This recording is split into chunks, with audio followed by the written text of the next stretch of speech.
Yeah, DB. Oh, just cleaning out the deadwood. Okay. Look, Mr. Cannell, I just can't afford to be without work right now, not even for a day. I've got a mother and 2 kid sisters. More good luck telegrams. Well, you know how it is. I've just got to keep on working, see? Sorry, sister. I was sent down here to clean house. I told you I can't use your column anymore. It's lavender, no lace. Send those other people in. I'll tell you what I'll do. I get $30 a week. I'll take 25, 20 if necessary. I'll do anything you say. It isn't the money. We're after circulation. What we need is fireworks. People have been hit with sledgehammers. Start arguments. Oh, I can do that. I know this town inside out. Oh, give me a chance, All please. right, come in. Cashier's got your check. Who are these people? Gibbs, Furley, Cunningham, Giles. Hey, you sister. Don't forget to get out your last column before you pick up your check.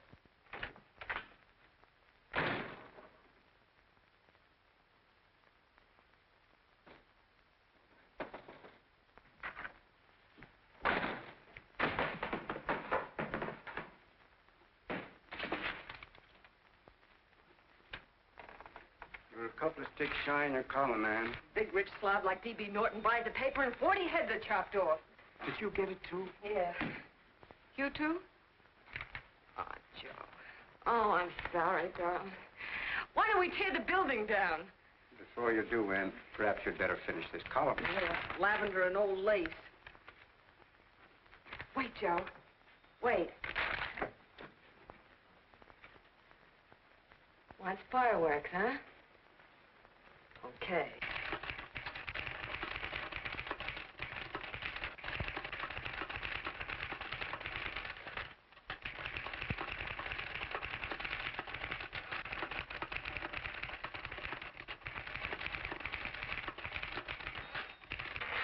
Here. Below is a letter which reached my desk this morning. It's a commentary on what we laughingly call a civilized world. Dear Miss Mitchell, 4 years ago, I was fired out of my job. Since then, I haven't been able to get another one. At first, I was sore at the state administration because it's on account of the slimy politics here we have all this unemployment. But in looking around, it seems the whole world's going to pot. So in protest, I'm going to commit suicide by jumping off the City Hall roof. Signed, a disgusted American citizen, John Doe. Editor's note, if you ask this column, the wrong people are jumping off the roofs. Hey, Ann, this is the old Fakeroo, isn't it? Never mind that, Joe. Go ahead. Sorry.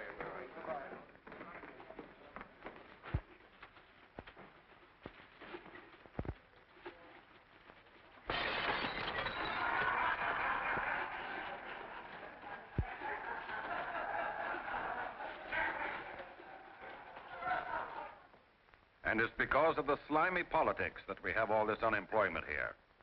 There it is. That's D.B. Norton's opening attack on the governor. Why, Jim, it's just a letter sent into a column. No, I can smell it. That's Norton. Good morning, gentlemen. Good morning, Governor. Morning, Governor. You're rather early. Governor, did you happen to see this in the new bulletin? Yes.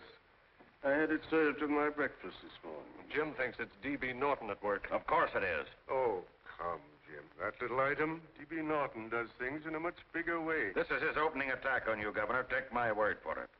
What did he buy a paper for? Why did he engage a high-pressure editor like Cannell for? He's in the oil business.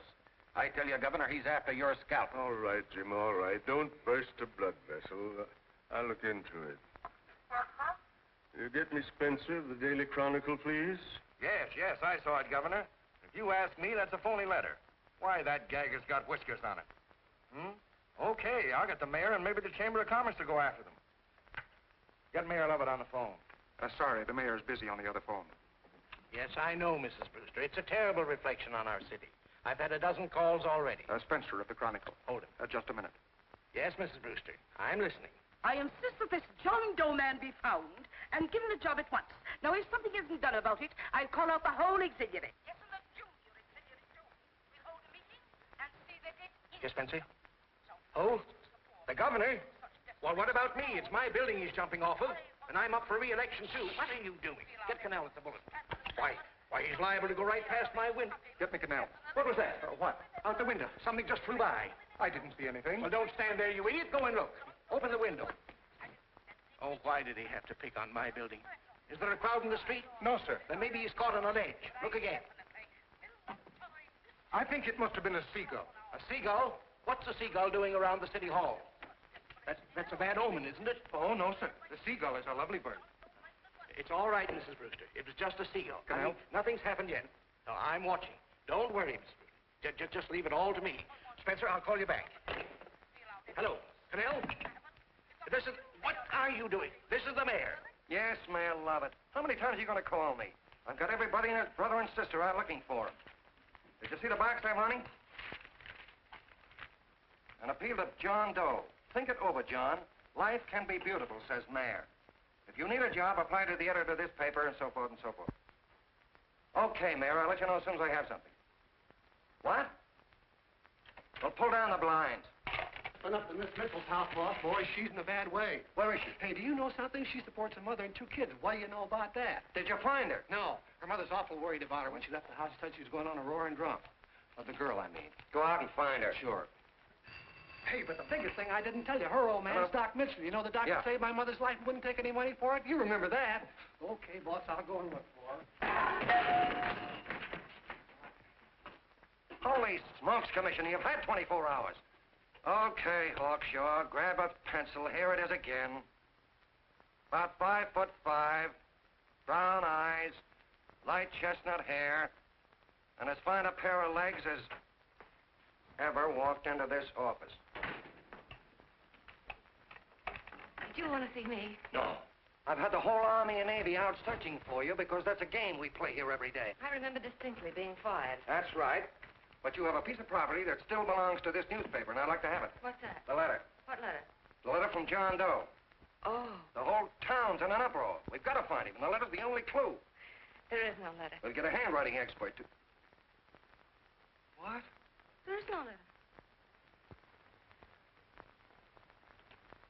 Say that again. There's no letter. I made it up. You made it up. Mm-hmm. You said you wanted fireworks. Don't you know there are 9 jobs waiting for this guy? 22 families want to board him free. 5 women want to marry him, and the mayor's practically ready to adopt him, and you... Just call the morgue, boss. They said there's a girl there. Shut up. Ann, say, why didn't you... Hey. Only one thing to do, Hank. Drop the whole business quickly. How? Run its story. Say John Doe was in here and is sorry he wrote the letter and... That's right. They've got it, sure. He came in here, and I made him change his mind. Bulletin editor saves John Doe's life. Well, it's perfect. I'll have Ned write it up. Oh, Ned, I got a story I want you to... Wait a minute. Listen, you great, big, wonderful genius of a newspaper man. You came down here to shoot some life into this dying paper, didn't you? Well, the whole town's curious about John Doe, and boom, just like that, you're going to bury him. There's enough circulation in that man to start a shortage in the ink market. And what man? John Doe. What John Doe? John Doe, the one I made up. Look, genius, now look. Suppose there was a John Doe and he walked into this office. What would you do? Find him a job and forget about the whole business, I suppose, huh? Not me. I'd make a deal with him. A deal? Sure, when you get hold of a stunt that sells papers, you don't drop it like a hot potato. Well, this is good for at least a couple of months. You know what I'd do? Between now and, let's say, Christmas when he's going to jump, I'd run a daily on. Starting with his boyhood, his schooling, his first job. A wide-eyed youngster facing a chaotic world. The problem of the average man, of all the John Does in the world. Now, then comes the drama. He meets discouragement. He finds the world his feet of clay. His ideals crumble. So what does he do? He decides to commit suicide and protest against the state of civilization. He thinks of the river, but no. No, he has a better idea. The city hall. Why? Because he wants to attract attention. He wants to get a few things off his chest, and that's the only way he can get himself heard. So? So he writes me a letter, and I dig him up. He pours out his soul to me. And from now on, we quote, I protest by John Doe. He protests against all the evils in the world. The greed, the lust, the hate, the fear. All of man's inhumanity to man. Arguments will start. Should he commit suicide or should he not? People will write in pleading with him. But no, sir, John Doe will remain adamant. On Christmas Eve, hot or cold, he goes. See? Very pretty. Very pretty indeed, Miss Mitchell. But would you mind telling me who goes on Christmas Eve? John Doe. What John Doe? The one we hire for the job, you lunkhead. Wait a minute. Let me get this through this lame brain of mine. Are you suggesting we go out and hire someone to say he's going to commit suicide on Christmas Eve? Is that it? Well, you're catching on. Who, for instance? Anybody. Beanie'll do. Why, sure. Who, me? Jump off a... Oh, no, any time at Christmas. I'm superstitious.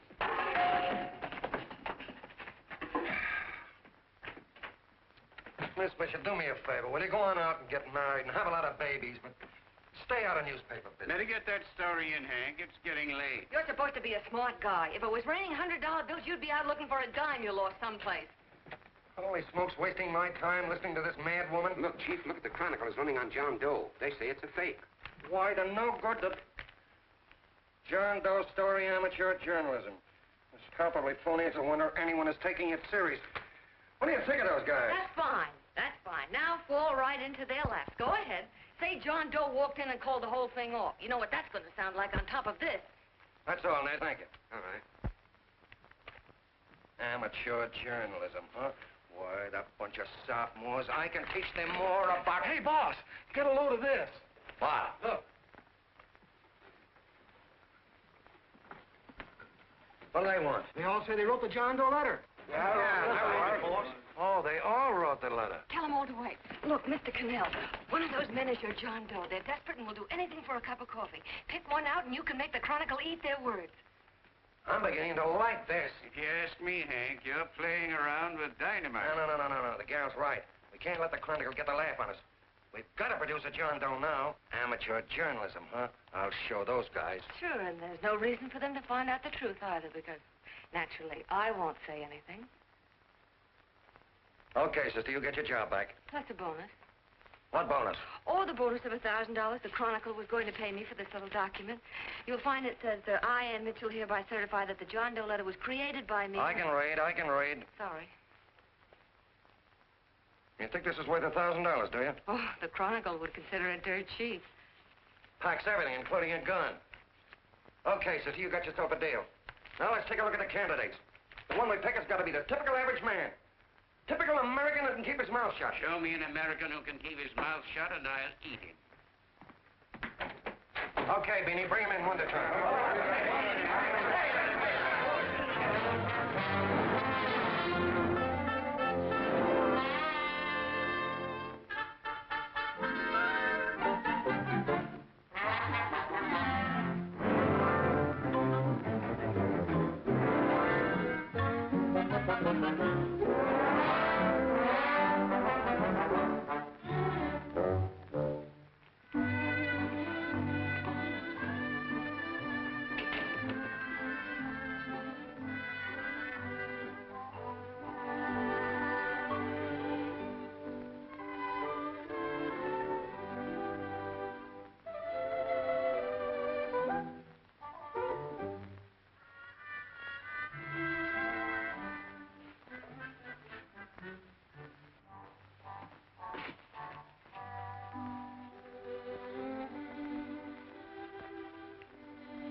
Did you write that letter to Miss Mitchell?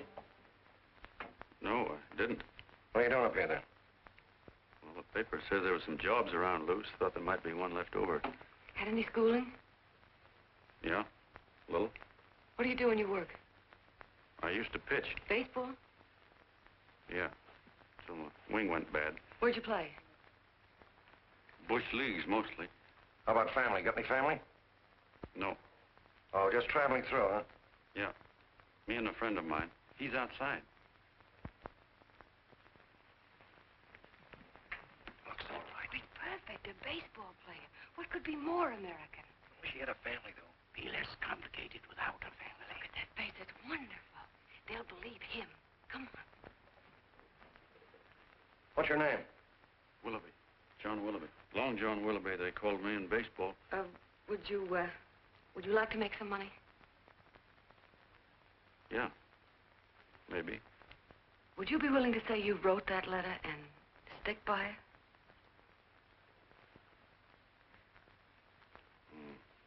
I get the idea. Yeah. Maybe.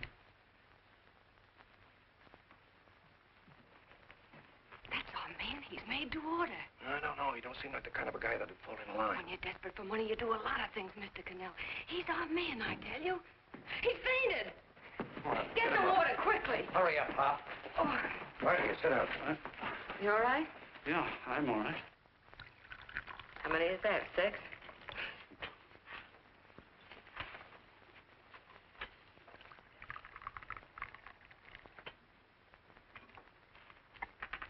Pretty hungry, weren't you?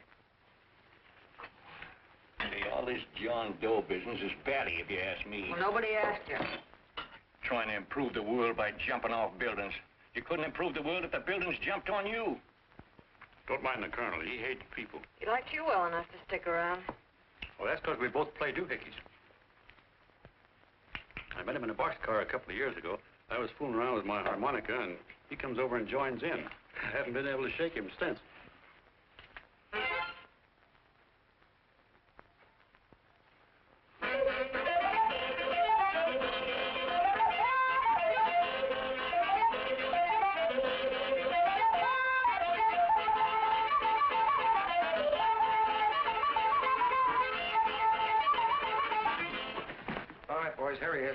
No, you can't take pictures of him like that, eating a sandwich and with a beard.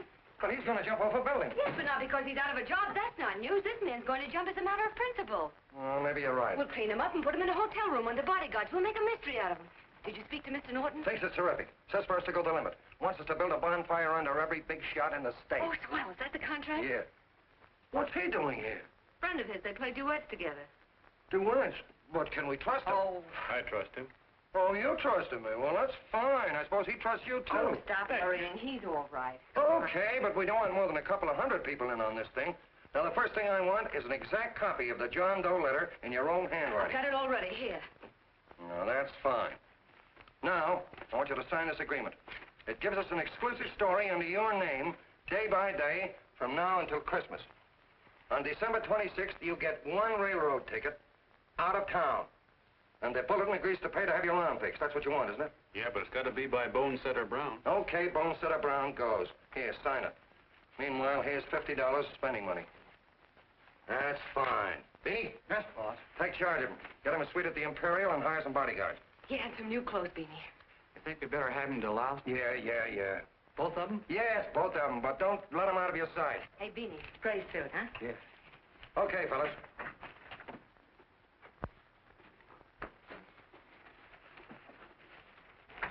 Take it easy, John Doe. And you start pounding that typewriter. Oh, boy, this is terrific. No responsibilities on our part, just statements from John Doe, and we can blast our heads off. Before you pop too many buttons, don't forget to make out that check for $1,000. Okay, fellas, now, let me see. You sit outside the door. Nobody comes in, see? You two fellas sit in here. Hey, pretty nifty, huh? You ain't gonna get me to stay here. Sure you are. No, sir. That spot under the bridge where we slept last night's good enough for me. Say, what'll I do with this baggage? Let's stick him in the bedroom. Give me mine. I ain't staying. You know, we were headed for the Columbia River country before all this John Doe business came up. You remember that, don't you? Sure, I remember.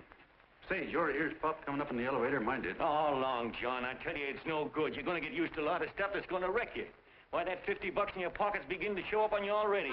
And don't pull that on me, neither. Stop worrying, Colonel. I'm going to get my arm fixed out of this. Hey, here's some cigars the boss sent us. Have one. Hey, Help cigars. yourself. No.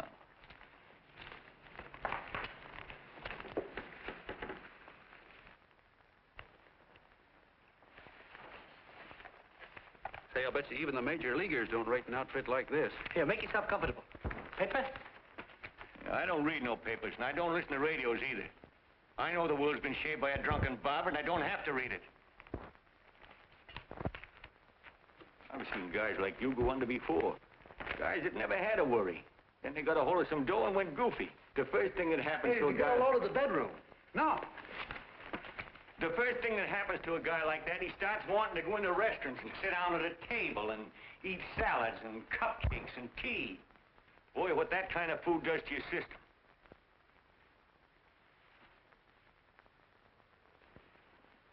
The next thing the dope wants is a room. Yes, sir, a room with steam heat, and curtains and rugs, and before you know it, he's all softened up and he can't sleep unless he has a bed. Hey, stop worrying, Colonel. $50 ain't gonna ruin me. I've seen plenty of fellas start out with $50 and wind up with a bank account. Hey, what's the matter with the bank account, anyway? And let me tell you, Long John, when you become a guy with a bank account, they got you. Yes, sir, they got you. Who's got him? The helots. Who? Hey, there's the City Hall tower I was supposed to jump off of. It's even higher than this. Who's got him? The helots. Woo! Hey, wait a minute! You're not supposed to jump on Christmas Eve. Do you want to get me in a jam? If it's going to get you in the jam, we'll do you a favor. I won't jump. And when they got you, you got no more chance than a road rabbit. Hey, who'd you say was going to get him? Hey, is this one of those places where you ring if you want something? Yeah, just use the phone. Boy, I've always wanted to do this. Hey, Doc, look. Look, Doc. Give me that again, will you? Who's going to get him? The helots. Who are they? Listen, sucker, you ever been broke? Sure, mostly often. All right. You're walking along. Not a nickel in your jeans. You're free as the wind. Nobody bothers you. Hundreds of people pass you by in every line of business. Shoes, hats, automobiles, radios, furniture, everything. And they're all nice, lovable people. And they let you alone. Well, is that right? Then you get a hold of some dough, and what happens? All those nice, sweet, lovable people become helots. A lot of heels. They begin creeping up on you, trying to sell you something. They get long claws, and they get a stranglehold on you. And you squirm, and you duck, and you holler, and you try to push them away, but you haven't got a chance. They got you. First thing you know, you own things. A car, for instance. Now your whole life is messed up with a lot more stuff. You get license fees, and number plates, and gas, and oil, and taxes, and insurance, and identification cards, and letters, and bills, and flat tires, and dents, and traffic tickets, and motorcycle cops, and courtrooms, and lawyers, and fines, and 1,000,001 other things. And what happens? You're not the free and happy guy you used to be. You gotta have money to pay for all those things. So you go after what the other fellas got. And there you are. You're a helot yourself.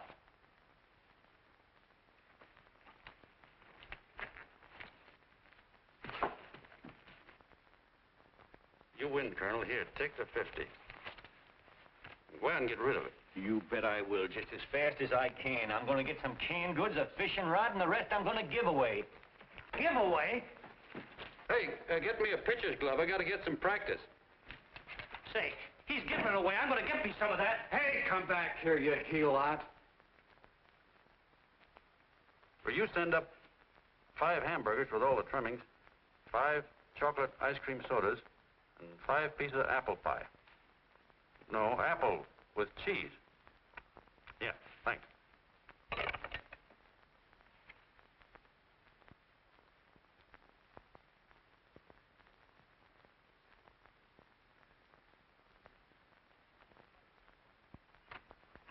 Hello there.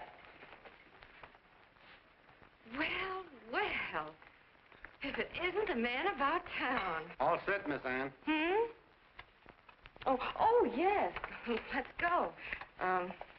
Let's see, we want some action in these pictures. Action? Mm-hmm. That's good. No. This man's going to jump off a roof. Oh. Here, wait a minute. Let me comb his hair. Sit down. Yeah, that's better.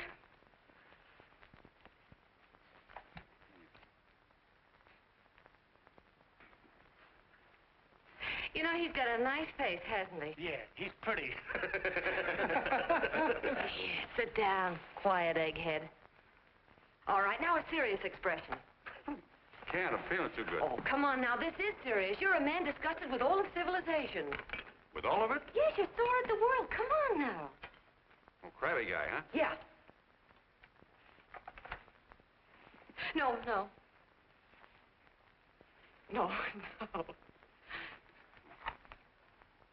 No, look. You don't have to smell the world.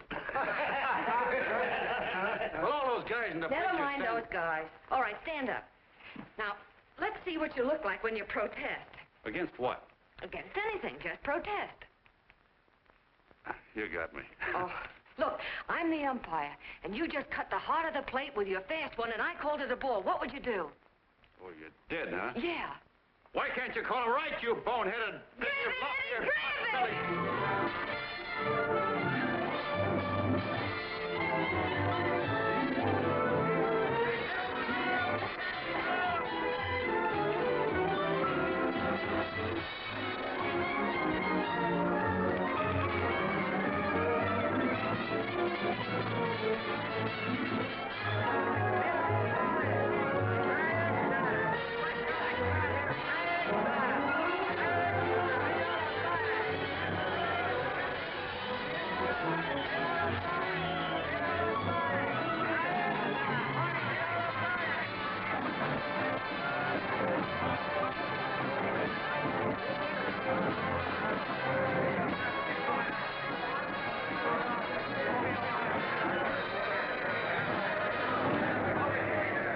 I don't care whose picture they're publishing.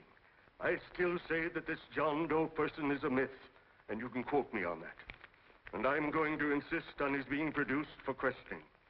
You know as well as I do that this whole thing is being engineered by a vicious man with a vicious purpose, Mr. D.B. Norton.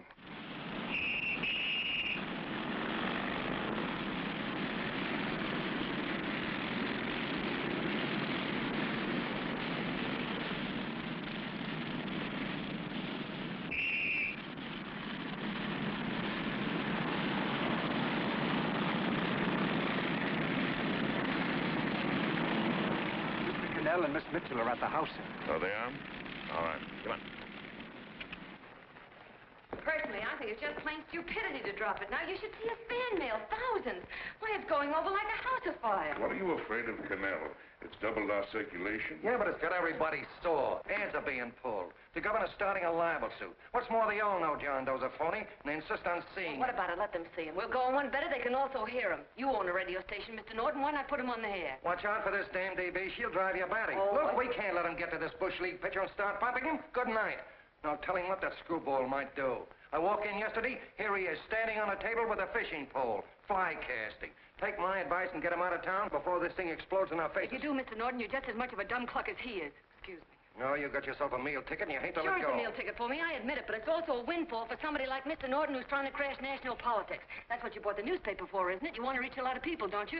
Well, put John Doe in the air and you can reach 130 million of them. He can say anything he wants and they'll listen to him. All right, we'll forget the governor and the mayor and all the small fry like that. This can arouse national interest. If he made a hit around here, he can do it every place else in the country. And you'll be pulling the strings, Mr. Norton. Go down to the office and arrange for some radio time. But, DB, you're not I going want to it fall... as soon as possible. Okay. I just came in to get warm myself. Come on, let's go. Don't you go. I want to talk to you.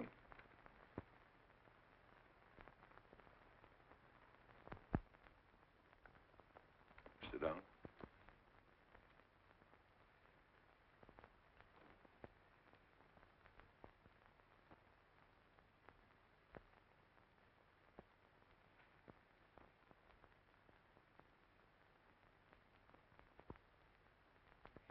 Hey, this John Doe idea was yours, huh? Yes, sir.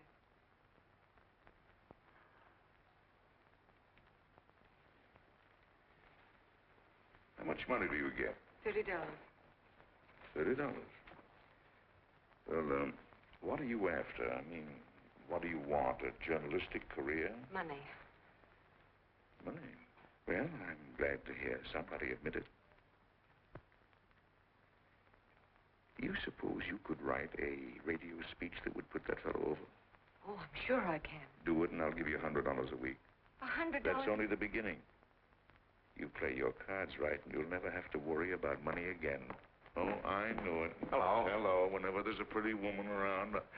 This is my nephew, Ted Sheldon, Miss Mitchell. How do you do? How do you do? All right, Casanova, I'll give you a break. See that Miss Mitchell gets a car to take her home. Always reading my mind, aren't you? Thank you very much for everything. And Miss Mitchell, I think from now on you'd better work directly with me. Yes, sir.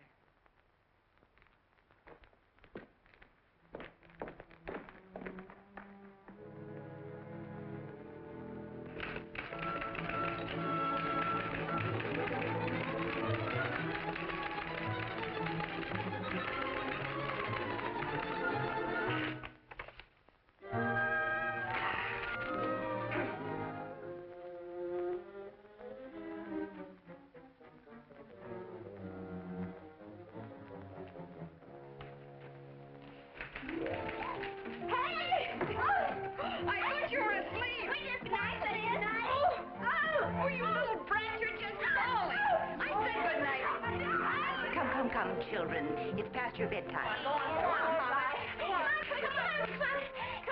on. Now, scooch off the bed. Pour through me. I'm done. I'll never get this speech right. Oh, yes, you will, Ann, dear. You're very clever. Yeah, I know. What are you looking for? Your purse, I need $10. What for? I gave you 50 just the other day. Yes, I know, dear, but Mrs. Burke had her baby yesterday. 9 pounds. And there wasn't a thing in the house. And then the community chest lady came. And the 50's all gone, huh? Who's the 10 for? The Websters. The Websters. You remember those lovely people your father used to take care of. I thought I'd buy them some groceries. Oh, Anne, dear, it's a shame those... You're marvelous, Ma. You're just like Father used to be. Do you realize a couple of weeks ago we didn't have enough to eat ourselves? Well, yes, I know, dear, but these people are in such need. And we have plenty now. If you're thinking of that $1,000, forget it. It's practically all gone. We owed everybody in town. Now, you just got to stop giving all your money away. Oh, Anne, dear. Oh, I'm sorry, Ma. Oh, don't pay any attention to me. I guess I'm just upset about all this. Gee whiz, here I am with a great opportunity to get somewhere, to give us security for once in our lives, and I'm stuck. If I could put this over, your Mrs. Burke can have 6 babies. You mean this speech you're writing? Yeah, I don't know. I simply can't get it to gel.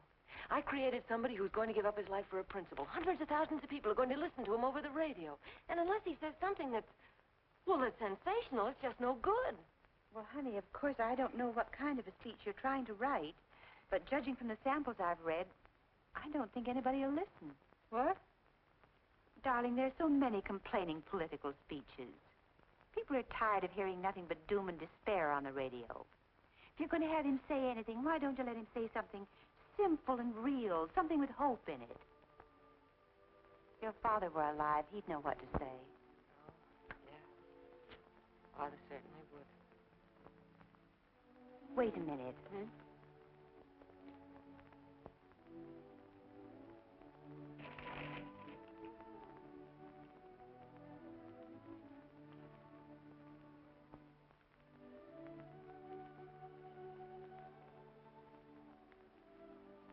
That's your father's diary, Anne. Father's... I never knew he had a diary. There's enough in it for 100 speeches. Things people ought to hear nowadays. You be careful of it, won't you, dear?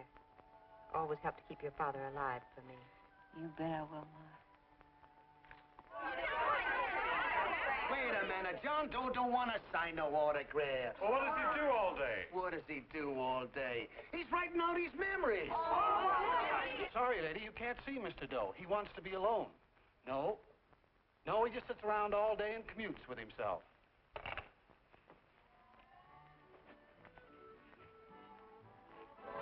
Oh!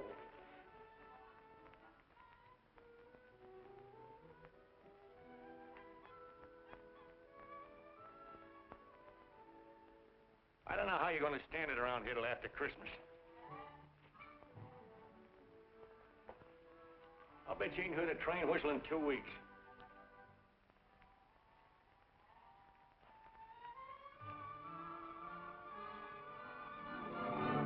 Steve, right!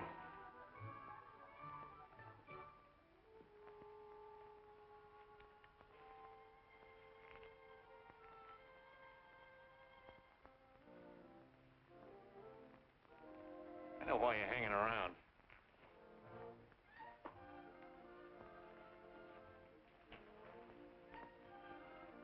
You're stuck on the girl. That's all a guy needs is to get hooked up with a woman.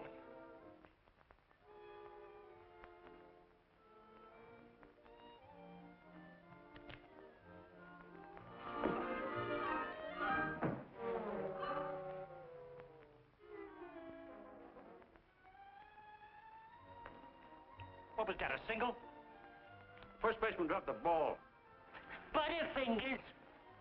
Tough luck, pal.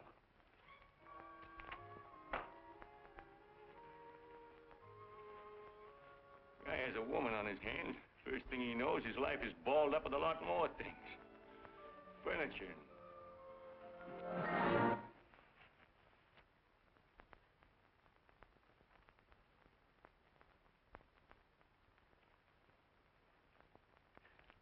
Did you get him? You're out. Swell. What's this, the end of the 8th? 9th.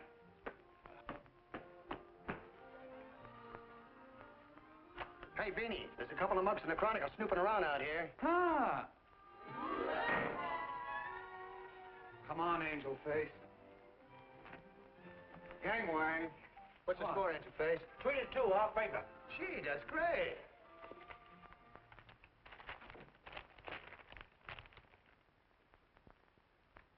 Hey, you got swell form there. Must have been a pretty good pitcher. Pretty good. Say, I was just about ready for the major leagues when I chipped a bone in my elbow. I got it pitching a 19-inning game. 19? Yeah. There was a major league scout there watching me, too. And he came down after a game of the contract. You know what? I couldn't lift my arm to sign it. I'll be okay, though, as soon as I get it fixed up. It's too bad. What do you mean, too bad? Huh? Oh, that you'll never be able to play again. What are you talking about? I just told you I was going to get... Well, you know how they are in baseball if a guy's mixed up in a racket. Racket? What do you mean? Well, I was just thinking about this John Doe business. Why, as soon as it comes out it's all a fake, you'll be washed up in baseball, won't you? Yeah. Doggone, I never thought about that.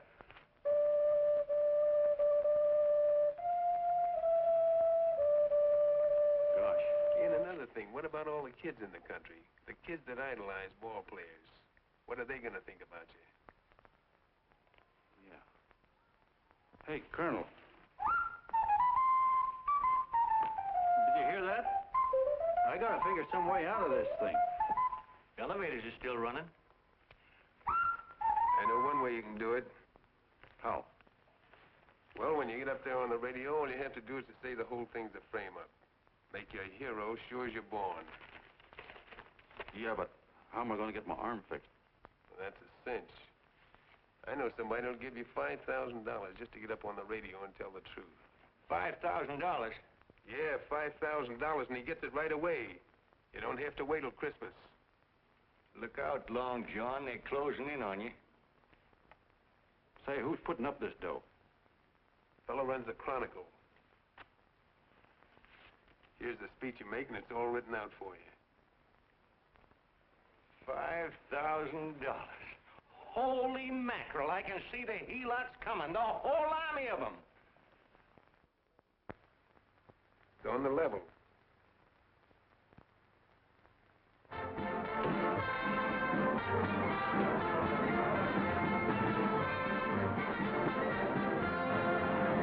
No, I'm sorry. Tickets for the broadcast are all gone. Phone the bulletin. Sorry, no more tickets left.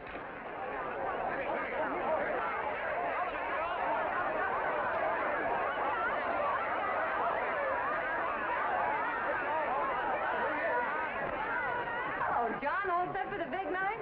Well. Turn around. One moment. Now stand. Hold it, A big smile, Miss Joe. Okay, Jeannie, that's all. Take him out. Now, look, John, here's the speech. It's in caps and double spaced. You won't have any trouble reading it. Not nervous, are you? No. Of course not. He wouldn't be. Who? John Doe, the one in there. Hey, don't let your knees rattle. It picks up on the mic. Oh, Jeannie, you needn't be nervous, John. All you have to remember is to be sincere. Pick up that phone, Miss Mitchell. It's for you. Okay. Hello? Yes, Mother. Oh, thank you, darling. Oh, there he is, the poor dear man. Oh, good luck to you, Mr. Doe. We want you to know that we're all for you. The girls all decided that you're not to jump off any roof at all. Oh, we'll stop it. You got the speech I gave you? Yeah. Now, look. I'll give this money to the colonel just as soon as you get started. We'll have a car waiting at the side entrance for you. Okay. How'd you get in here? Huh? Oh, I just came in to wish him Come luck. on, out. Mother says good luck, too. John, when you read that speech, please believe every word of it. He turned out to be a wonderful person, John. Who? John Doe, the one in the speech. Oh. You know something? I've actually fallen in love with him. All right, there he is, sister. Now, come on, plenty of room. What's the idea? No, that's too much. That's not so much. Come on. Oh, this is no time for cheap publicity, Mr. Cannell. Listen, if that guy lays an egg, I want to get something out of it.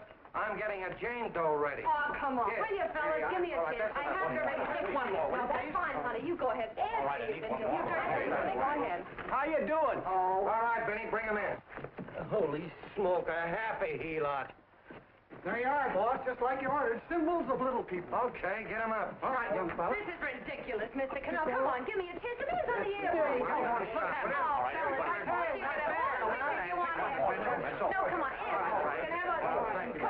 Come on, that's right. Do what you can get all the pictures you want. Thank you very much. Come on, will you? That's right. Come on, Snooks, you better bail out. So goodbye, Mr. Doe. Beanie. All right. Better get ready. 1 minute to go. Wow, Hey, 1 minute to go. The score is nothing to nothing. Now, please, John, You won't let me down, will you? Will you? Of course you won't. If you'll just think of yourself as the real John Doe. Listen, everything in that speech are things a certain man believed in. He was my father, John. When he talked, people listened. And they listened to you, too. Funny. You know what my mother said the other night? She said to look into your eyes, that I'd see Father there. Hey, what do you say? Okay, we're coming. Come on. Now, listen, John, you're a pitcher. Now get in there and pitch. Good luck. Give him room, let him through. Come on.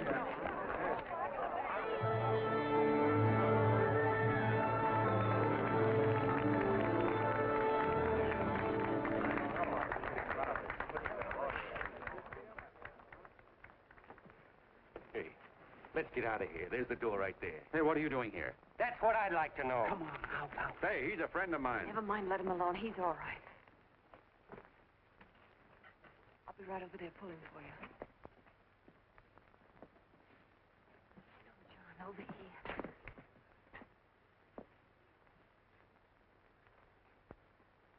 Stand by.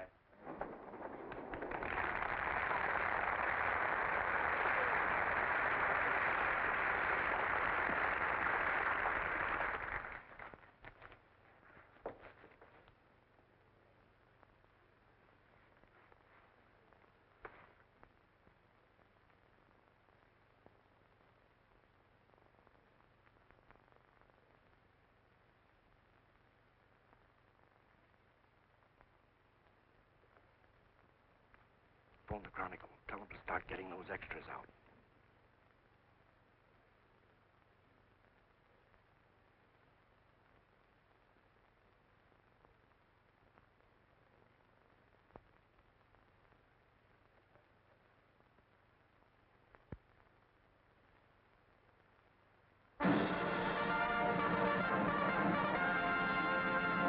And good evening, ladies and gentlemen. This is Kenneth Fry speaking for the New Bulletin.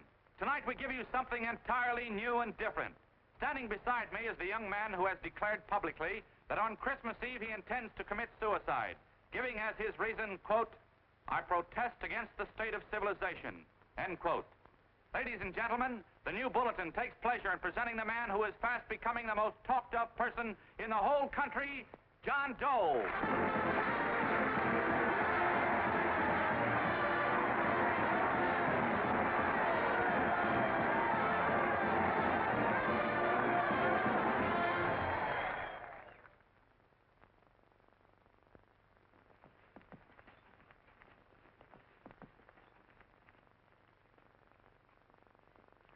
Ladies and gentlemen,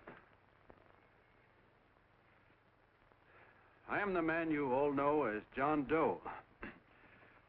I took that name because it seems to describe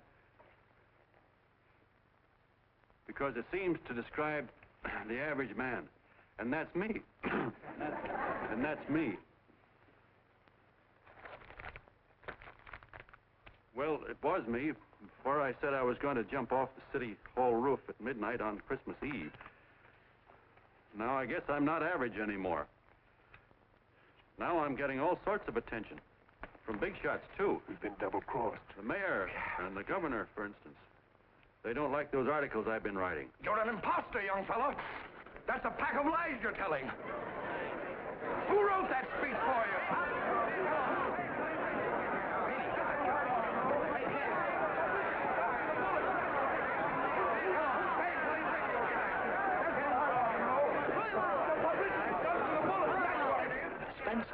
Ladies and gentlemen, the disturbance you just heard was caused by someone in the audience who tried to heckle Mr. Doe. The speech will continue.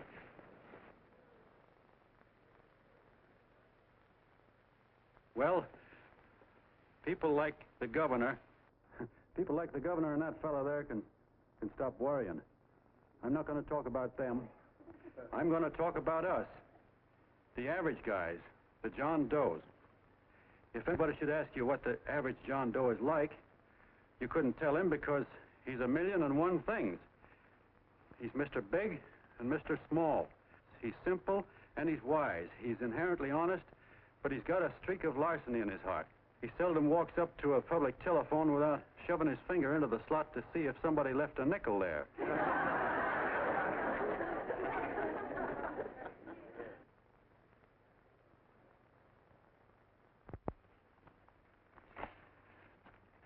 He's the man the ads are written for. He's the feller everybody sells things to.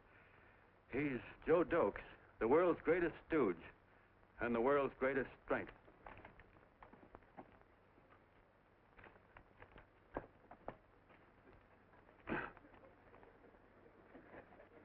Yes, sir. Yes, sir, we're a great family, the John Does. We are the meek who are supposed to inherit the earth. You'll find us everywhere. We raise the crops, we dig the mines, work the factories, keep the books, fly the planes, and drive the buses. And when a cop yells, "Stand back there, you," he means us, the John Does. Well, what kind of a speech is that? Didn't you read it? We've existed since time began. We built the pyramids. We saw Christ crucified, pulled the oars for Roman emperors, sailed the boats for Columbus, retreated from Moscow with Napoleon, and froze with Washington at Valley Forge. Yes, sir. We've been in there dodging left hooks since before history began to walk. In our struggle for freedom, the canvas many a time, but we always bounce back because we're the people, and we're tough.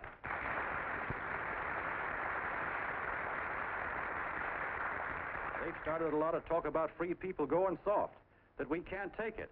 That's a lot of hooey. A free people can beat the world at anything, from war to tiddlywinks, if we all pull in the same direction.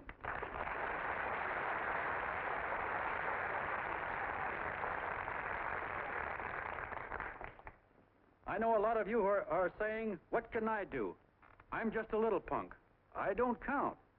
Well, you're dead wrong. The little punks have always counted, because in the long run, the character of a country is the sum total of the character of its little punks.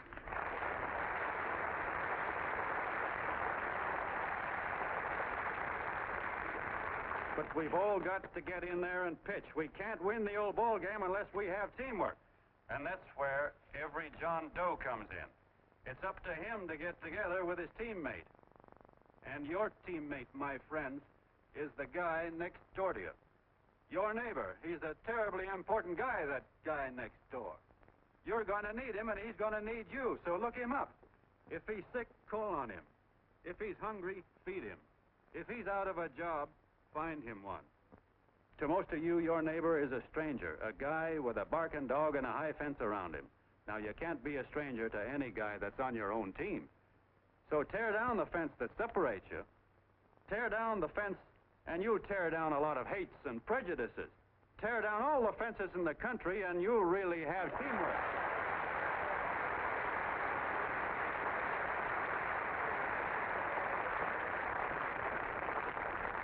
I know a lot of you are saying to yourselves, "He's asking for a miracle to happen. He's expecting people to change all of a sudden." Well, you're wrong. It's no miracle. It's no miracle because I see it happen once every year, and so do you, at Christmas time. There's something swell about the spirit of Christmas, to see what it does to people, all kinds of people.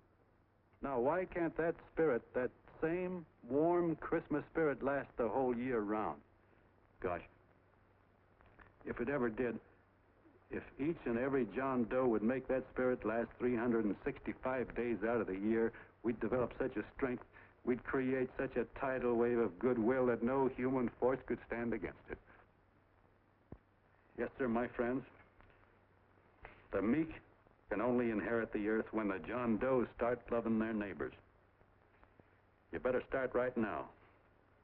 Don't wait till the game is called on account of darkness. Wake up, John Doe. You're the hope of the world.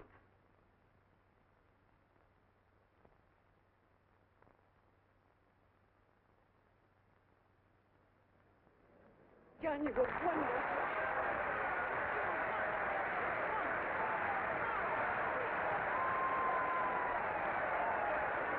Let's get out of here. Now you're talking.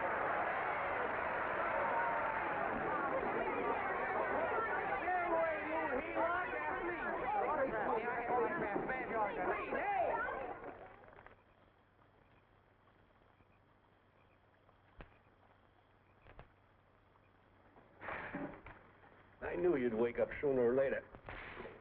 Boy, am I glad we got out of that mess. I had the 5,000 bucks sewed up. Could have been on my way to old Doc Brown. You're a pitcher, John, she says. Now, go in there and pitch. What a sucker. Yeah, she's a heel-lot just like the rest of us. Lucky you got away from her. What was I doing up there making a speech anyway? Me, huh? Geez, the more I think about it, the more I could... Tear down all the fences.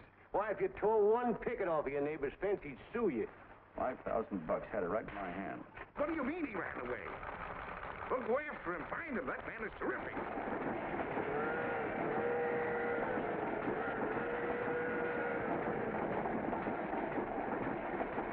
Columbia River, here we come.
About that big and about that thick. Yeah, with hash brown potatoes and tomatoes and apple pie and ice cream and coffee. And donuts, I know. Hey, Ma, Seekers, a fair. Seekers, a fair, coming up. Glad he took the tea out of there.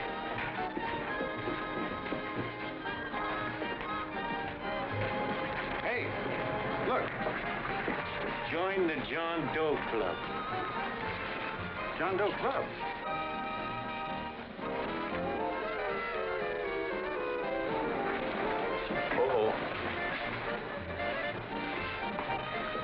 John Doe. Who?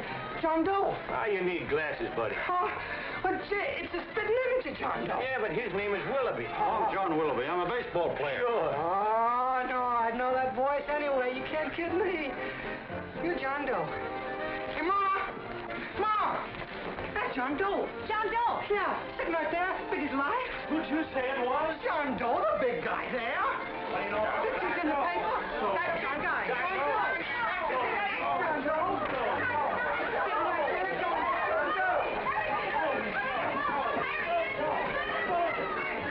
Hey, operator, Dan Beanery.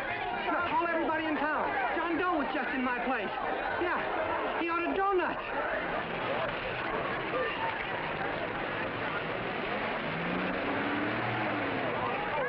John Doe. Have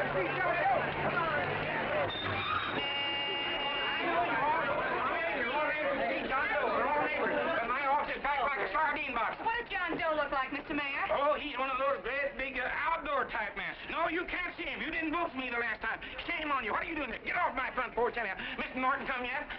Oh, well, I wonder where he's at. What's keeping him? He should have been here 15 minutes ago. Oh, there he comes now.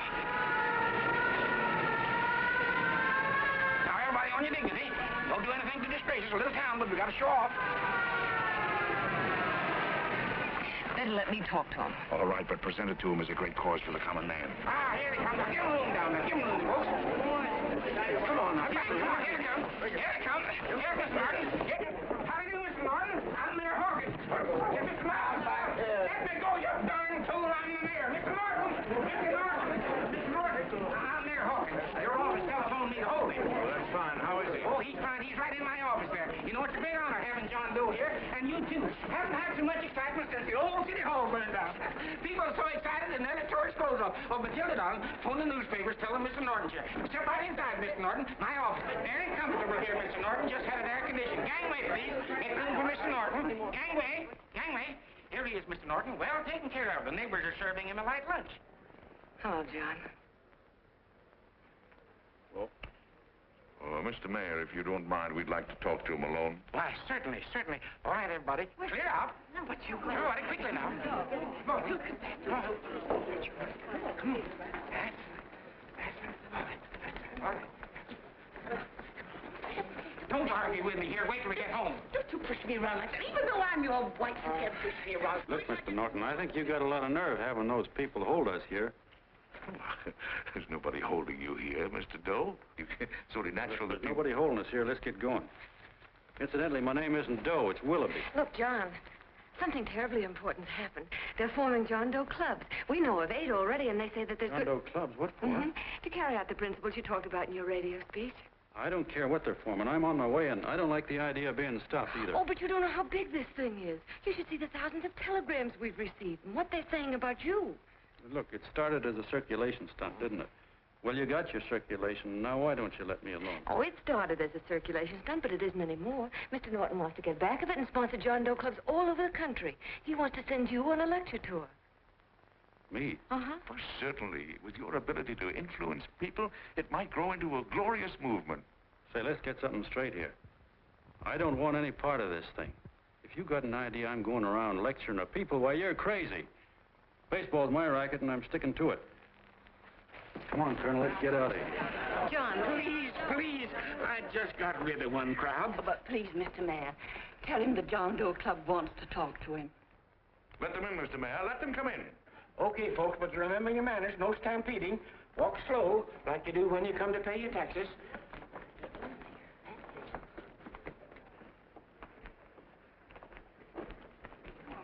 Okay. All right, give me a chance. come right in. My name's Bert Hanson, Mr. Doe. I'm the head soda jerker at Schwabacker's drugstore. Well, sir, you see, me and my wife, we heard your broadcast, and we got quite a bang out of it. Especially my wife. Kept me up half the night saying, that man's right, honey. The trouble with the world is nobody gives a hoot about his neighbor. That's why everybody in town's sore and cranky at each other. And I kept saying, well, that's fine, but how's a guy going to go around loving the kind of neighbors we got? Old Sourpuss, for instance. You see, Sourpuss Smithers is a guy lives all alone next door to us.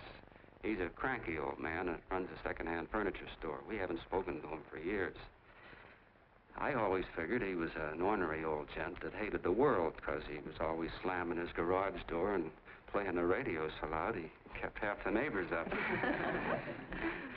Well, anyway, the next morning I'm out watering the lawn and I look over and there's Sourpuss on the other side of the hedge straightening out a dent in his fender. And my wife yells to me out the window. She says, go on, speak to him, Bert. And I figured, well, heck, I can't lose anything, so I yelled over to him, good morning, Mr. Smithers. He went right on pounding his fender. Was I burned? So I turned around to give my wife a dirty look, and she said, louder, louder, he didn't hear you. So in a voice you could have heard in the next county, I yelled, good morning, Mr. Smithers. Well, sir, you could have knocked me over with a feather. Old Sourpuss turned around surprised-like, and he put on a big smile, came over and took my hand like an old lodge brother, and he said, good morning, Hanson. I've been wanting to talk to you for years, only I thought you didn't like me. And then he started chatting away like a happy little kid, and he got so excited his eyes all... Well, Mr. Doe, before we got through, I found out Smithers is a swell egg, only he's pretty deaf, and that accounts for all the noises. And he says it's a shame how little we know about our neighbors. And then he got an idea, and he said, how's about inviting everybody someplace where we can all get together and know each other a little better? Well, I'm feeling so good by this time, I'm ripe for anything, so Smithers goes around the neighborhood inviting everybody to a meeting at the schoolhouse, and I tell everybody that comes in the store, including Mr. Schwabacker, my boss. I'm talking too much. Well, I'll be doggone if for 40 people don't show up. Of course, none of us knew what to do, but we sure got a kick out of seeing how glad everybody was just to say hello to one another. Tell him about making Sourpuss chairman. Oh, yeah, we made Sourpuss chairman and decided to call ourselves the John Doe Club. And say, incidentally, this is my wife. Come here, honey. This is my wife, Mr. Doe. How do you do, Mr. Doe? Sourpuss is here, too. Oh, is he? This is Sourpuss, or excuse me, Mr. Smithers, Mr. Doe. That's all right. If you didn't call me Sourpuss, it wouldn't feel natural. Well, anyway, I guess nearly everybody in the neighborhood came except the Delaney's. The Delaney's live in a big house with an iron fence around it, and they always keep their blinds drawn. And we always figured that he was just an old miser that sat back counting his money, so why bother about inviting him? Until Grimes, the milkman, spoke up, and he said, say, you've got the Delaney's all wrong. And then he tells us about how they canceled their milk last week, and how when he found a note in the bottle, he got kind of curious-like, and he sort of peeked in under the blinds and found the house was empty. If you ask me, he says, they're starving. Old man Delaney has been bringing his furniture over to my place at night, one piece at a time, and selling it. Yeah. And, well, sir, a half dozen of us ran over there to fetch him, and we brought him to the meeting. And what a reception they got. Why, everybody shook hands with him and made a fuss over them, and, well, finally, Mr. and Mrs. Delaney just sat right down and cried. And then we started to find out about a lot of other people. Yeah, sure. Well, you know Grubel, for instance. Grubel's here.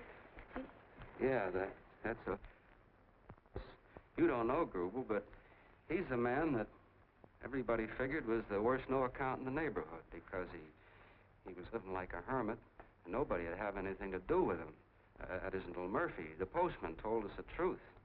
Why, Grubel, he says, he lives out of garbage cans because he won't take charity, because it'd ruin his self-respect, he says. Just like you said on the radio, Mr. Doe. Well, sir, about a dozen families got together and gave Grubel a job watering their lawns. Isn't that wonderful? And then we found jobs for 6 other people, and they've all gone off for leave. Yeah, and my boss, Mr. Schwabecker, made a job in his warehouse for old man Delaney. And he gave you that $5 raise. Yeah, wasn't that swell? Why, Bert, I feel slighted. I'd like to join, but nobody asked me. I'm sorry, Mayor, but we voted that no politician could join. Just the John Does of the neighborhood, because you know how politicians are. Well, the reason we wanted to tell you this, Mr. Doe, was just to give you an idea of what you've started. And from where I'm sitting, I don't see any sense in you jumping off any building. No. Well, thank you for listening. Goodbye, Mr. Doe. You're a wonderful man. And it strikes me you can be mighty useful walking around for a while. Say goodbye, Mr. Doe. Goodbye, Mr. Doe.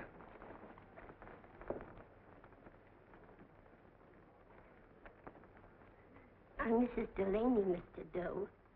And God bless you, my boy.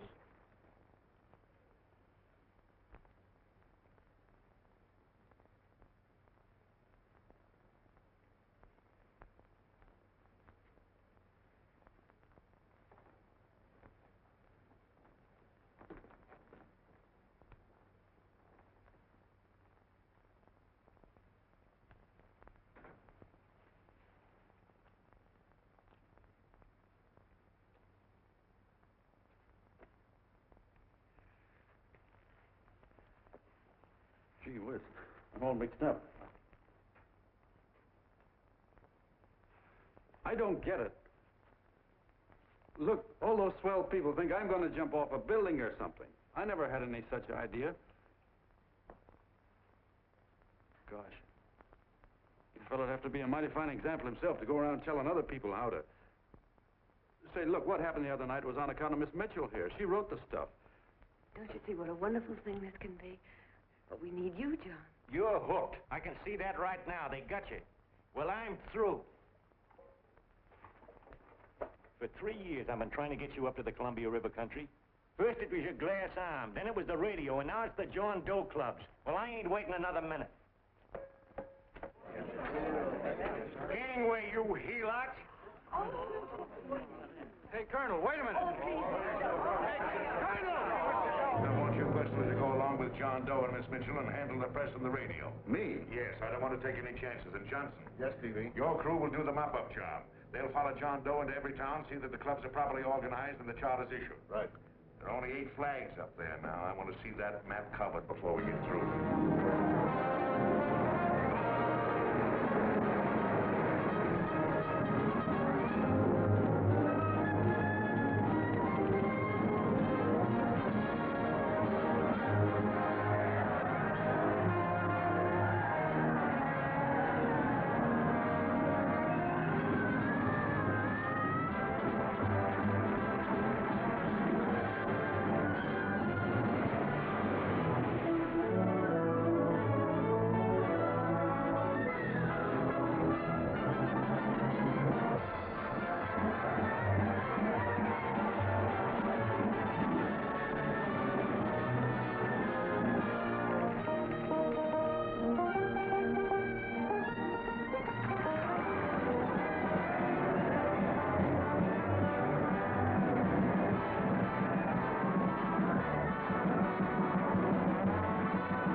fair. If they made demands, I'd understand it. But the John Does ask for nothing. People are going off relief. If this keeps up, I'll be out of a job. As soon as it gets strong enough, we'll find out what John Doe wants. 30 every Thursday. 60 at 60. Who knows what? I'm sorry, boss. They just won't let anybody talk politics to them. It's crazy. We've got to get to them. They represent millions of voters.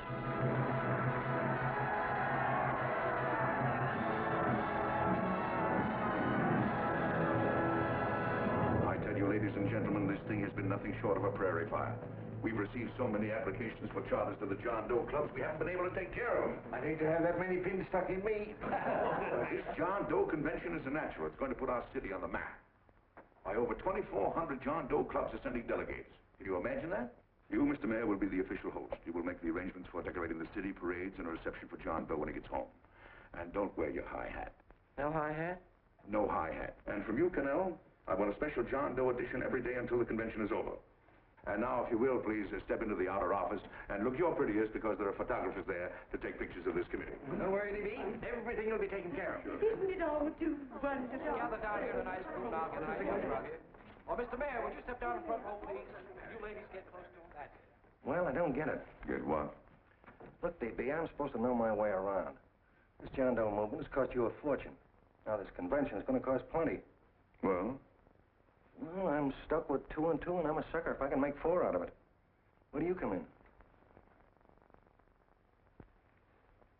I'll have the satisfaction of knowing that my money has been spent for a worthy cause. I see. I better stick to running the paper, huh? I think maybe you better have. And Cannell, I'd like to have the John Doe contract, all the receipts for the money we advanced him, and the letter Miss Mitchell wrote, which I gave her $1,000. Yes, sure. Well, we leave for the airport. Half an hour. Is that Johnny boy's room? Better hustle him up. He'll be ready on time. He's packing. Ah, good. Did you see his picture on the cover of Time? Yeah. I gotta give you credit, Annie girl. I've handled a good many big promotions in my time. Everything from a World's Fair to a channel swimmer. But this one has certainly got me spinning. And now a John Doe convention. Wow. Say, if you could only get him to jump off the City Hall roof on Christmas Eve, I'd guarantee you 500,000 people there. Charlie, Huh? what do you make of him? Oh, Johnny boy? Well, I don't know what angle you want, but I'll give it to you quick. Number 1, he's got great yokel appeal, but he's a nice guy.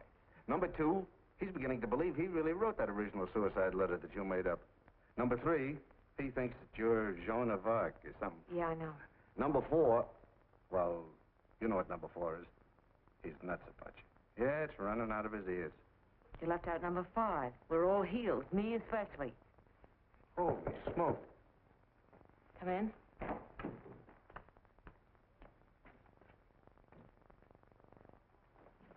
More pack. Good. I'll go and get Beanie Boy. Okay, Charlie boy.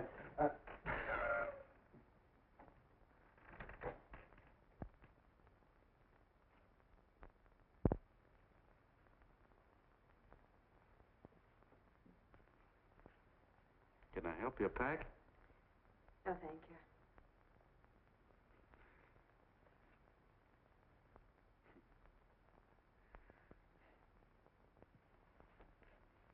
You care if I sit down out here? No.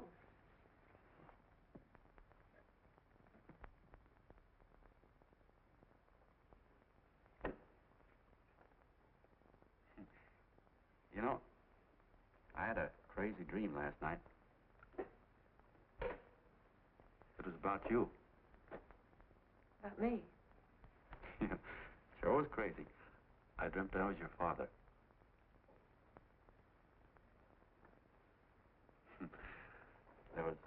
There was something I was trying to stop you from doing. So I got up out of bed, and I walked right through the wall here, right straight into your room. You know how dreams are. And there you were in bed. But you're a little girl, you know, about 10. And very pretty, too. So I shook you, and the moment you opened your eyes, you hopped out of bed and started running like the devil in your nightgown. You ran right out the window there, and you ran out over the tops of buildings and roofs and everything for miles. And I was chasing you. And all the time you were running, you kept growing bigger and bigger and bigger, and pretty soon you were as big as you are now, you know, grown up. And all the time I kept asking myself, what am I chasing her for? And I didn't know. Isn't that a hot one? Well, anyway, you ran into some place, and then I ran in after you, and when I got there you were getting married. And the nightgown had changed into a beautiful wedding gown. You sure look pretty, too. And then I knew what it was I was trying to stop you from doing. Dreams are sure crazy, aren't they? Well, would you like to know who it was you were marrying? Oh, a tall, handsome Eubangi, I suppose.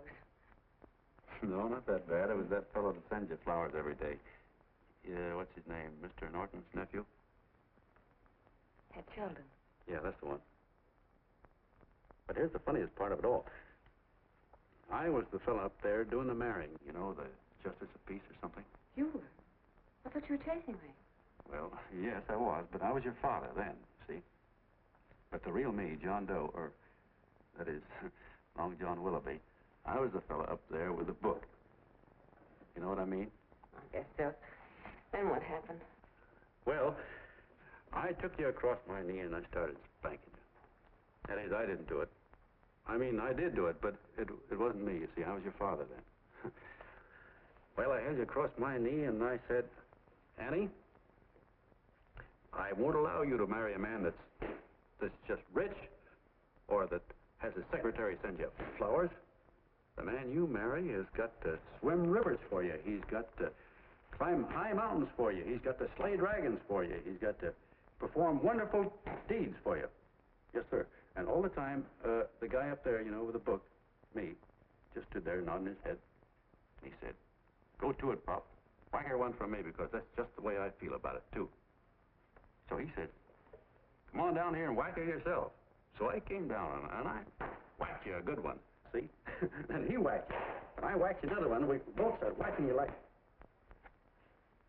Well, if you're through whacking her, come on, let's get going. Okay, fellas, right in here. You go out the side entrance, there's a bunch of autograph seekers out front. We'll be down with the bags in a minute. Come on, don't make a government project out of this. Hi, Benny. When's our plane take off again? Couple of minutes. How many people do you think we've talked to already? Outside the radio, I mean. Oh, I don't know. About 300,000. 300,000. What makes them do it, Ann? What makes them come and listen and get up their John Doe clubs the way they do? I've been trying to figure it out. Look, John, what we're handing them are platitudes. Things they've heard a million times. Love thy neighbor, clouds have silver linings, turn the other cheek. It's just as... Yeah, I heard them a million times, too, but... there you are. Maybe they're like me, just beginning to get an idea of what those things mean. You know, I never thought much about people before. They were always just somebody to fill up the bleachers. And the only time I worried about them is when they didn't come in to see me pitch. You know, lately I've been watching them when I talk to them. I could see something in their faces. I could feel that they were hungry for something. You know what I mean? Maybe that's why they came. Maybe they're just lonely and wanted somebody to say hello to. I know how they feel. I've been lonely and hungry for something practically all my life.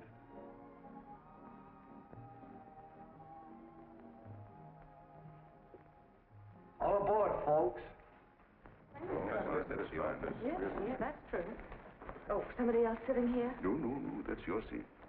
And this is your coat. Mine? A little token of appreciation. Oh, it's beautiful, D.B.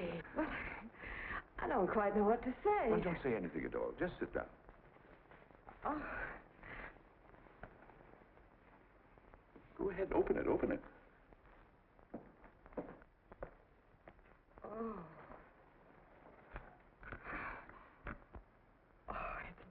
Lovely. And a new contract goes with it.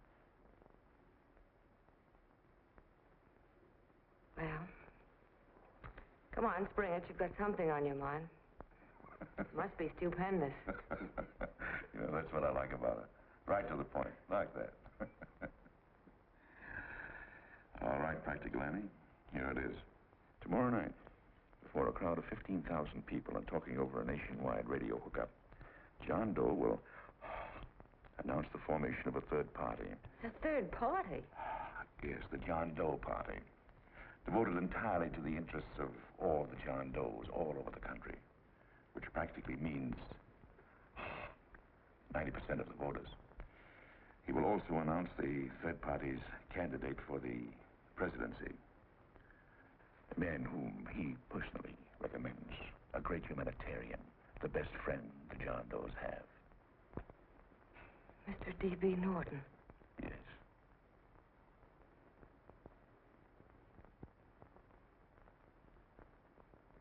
Wow.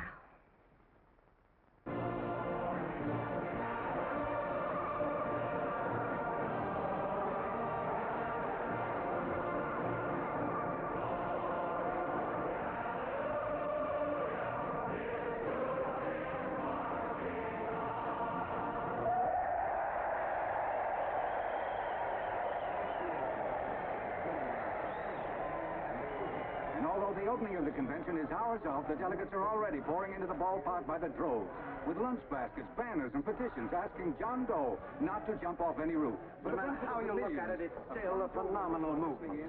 These John Does, or the hoi polloi, as you've heard people call them, have been laughed at and ridiculed, but here they are, gay and happy, having traveled thousands of miles, their expenses paid by their neighbors, to come here to pay homage to their hero, John Doe.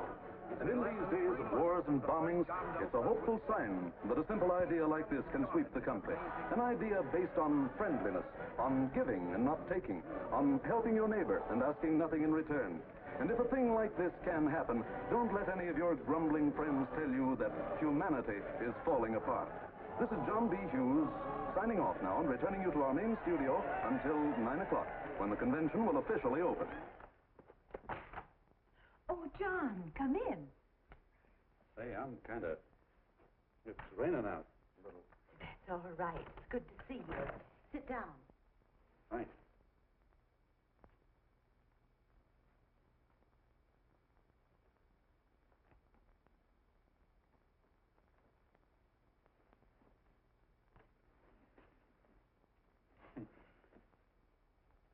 It's for Anne. Oh, how nice. Thank you very much. Flowers. I'm terribly sorry she isn't here. She isn't? No, she just left. I'm surprised you didn't run into her. She went over to Mr. Norton's house. Oh. Did you want to see her about something important? Yeah. Well, no, it'll wait. Say, he's a nice man, isn't he? Mr. Norton, I mean. He's done an awful lot for the...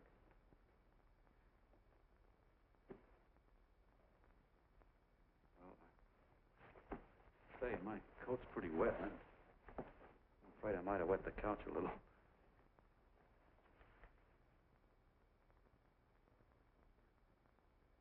Well, I guess I'll see her at the convention later. Yes, of course. I'll see that she gets the flowers. Thanks. Good night, Mrs. Mitchell. Good night, John.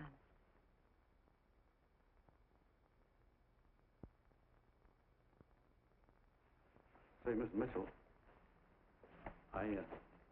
I'm kind of glad Anne isn't here. See, I came over here hoping to see her alone, and kind of hoping I wouldn't, too, you know what I mean? There was something I wanted to talk to her about. But, well, it'll wait, I guess. Good night. Good night, John. Say, look, Mrs. Mitchell, have you ever been married? Oh, I'm sure you have. Gosh, that's pretty silly. I guess you must think I'm kind of batty. Well, I guess I'd better be going at that. John, my husband said, I love you. Will you marry me? You did? What happened? I married him. Yeah, that's what I mean, see? It was easy as all that, huh? Yeah, but look, Mrs. Mitchell. You know, I love Ann, and it's going to be awfully hard for me to say it. Because, well, you know, she's so wonderful. And, well, the best I ever was a Bush League pitcher.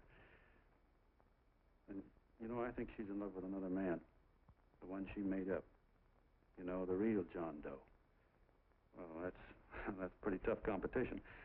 I bet you he'd know how to say it all right. With me, I get up to it and around it and in back of it, but I never get right to it. You know what I mean?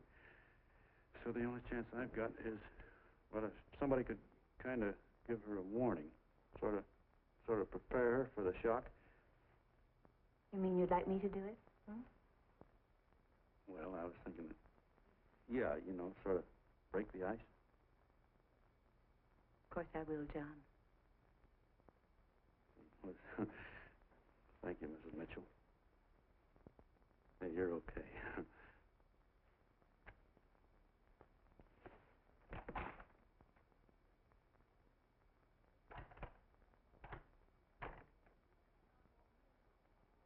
This John Doe meeting is going to be one of the biggest things that ever happened. Why, they're coming from all over. Trains, boxcars, wagons. Look out! Hello, bodyguard. Hey, had your dinner yet? No, Chef? Oh, that's all right. Look, no, go ahead and have your dinner. Wait a minute, John.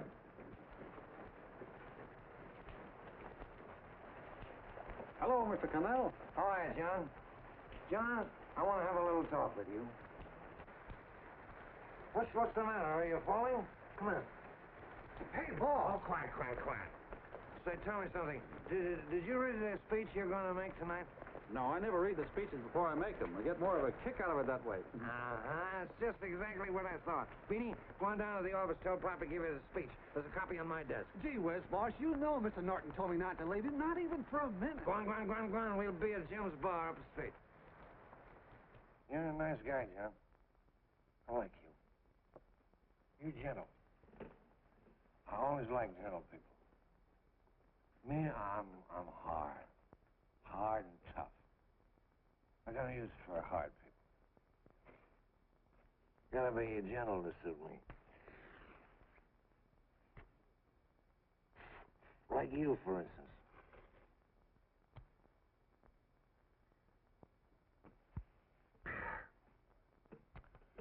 Yep, I'm hard. But you wanna know something? I've got a weakness. I guess that, would you? I have. Want to know this? Star-Spangled Banner. Screw you. Well, maybe it is, but play the Star-Spangled Banner. I'm a sucker for it. Always gets me right here. Know what I mean? Yeah, it gets me right back here. Oh, back there, huh? Well, every man to his own taste. You weren't old enough. You weren't old enough for the World War, were you, Jim? No, of course not. Oh, you must have been just kidding. I was just ripe and raring to go. You know what my old man did when I joined up? He joined up, too. Got to be a sergeant. And here's the kick for you. We were in the same outfit. Funny, huh? Hmm?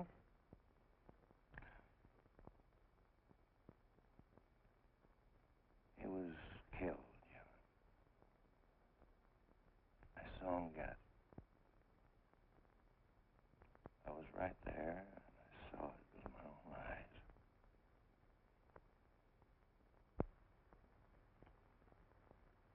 Me, I came out without a scratch. That is, excepting my ulcers.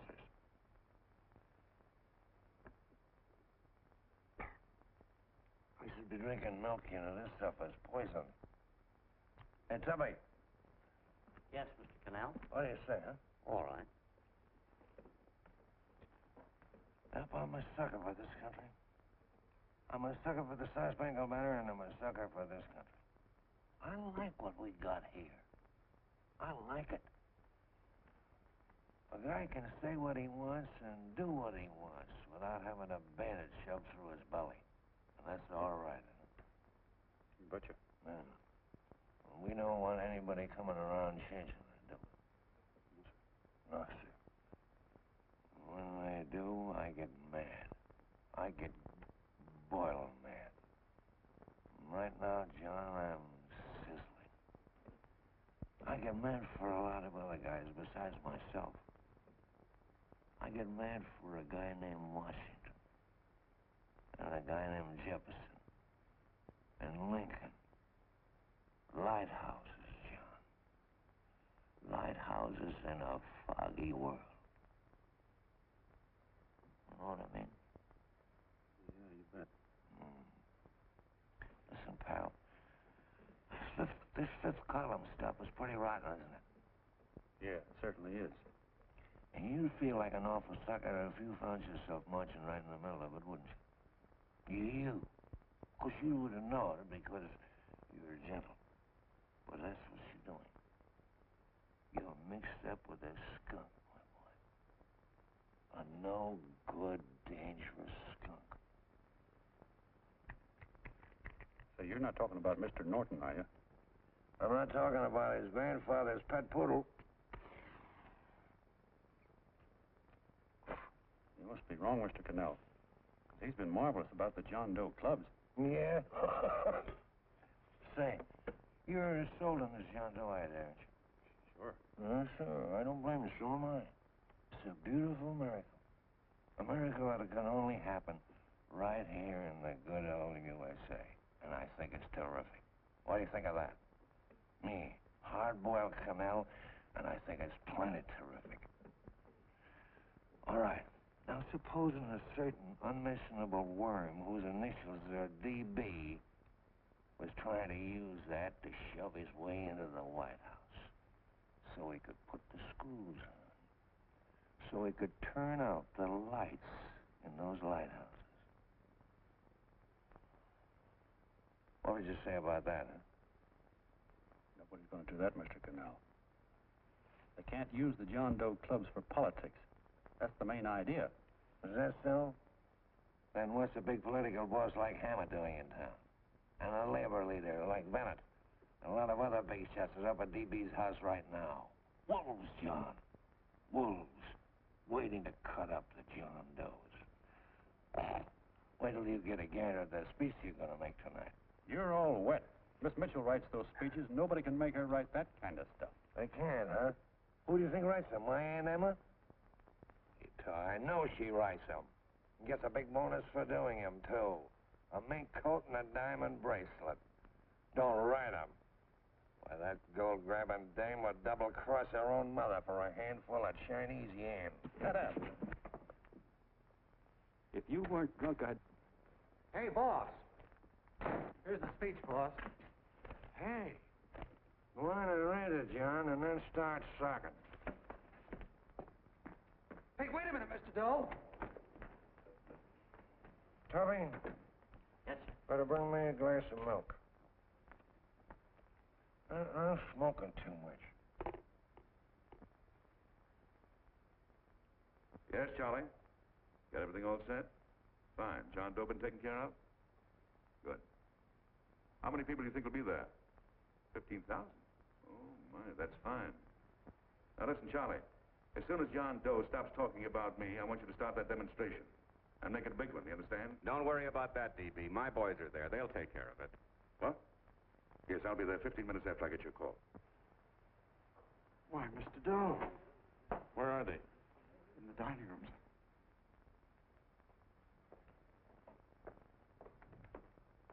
Now, gentlemen, I think we're about ready to throw that great big bombshell. Yeah, well, it's about time. Even a conservative estimate shows that we can count on anywhere between 10 and 20 million John Doe votes. Now, add to that the labor vote that Mr. Bennett will throw in, the votes controlled by Mr. Hammett and the rest of you gentlemen in your own territories, and nothing can stop us. As I said before, I'm with you, providing you can guarantee the John Doe vote. Don't worry about that. You can count on me on one condition. Little Bennett's got to be taken care of. Didn't I tell you that everybody in this room would be taken care of? My agreement with you gentlemen stands. I'm with you, DB, but I still think it's a very daring thing we're attempting. These are daring times, Mr. Barrington. We're coming to a new order of things. There's too much talk been going on in this country. Too many concessions have been made. What the American people need is an iron hand. That's right. That's true. You're quite right, Levy. Discipline. And now, may I offer a little toast to Miss Ann Mitchell, the brilliant and beautiful lady who is responsible for all this. Mr. Norton, I'd like to talk to you alone for a minute. Oh, Miss Mitchell has something to say to us.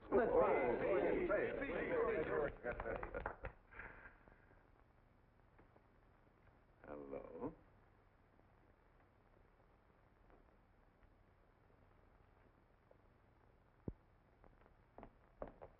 John, I'm so glad to see you. I was terribly worried. Did you write this?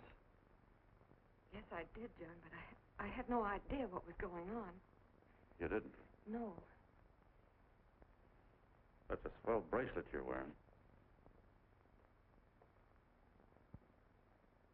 John, why aren't you at the convention?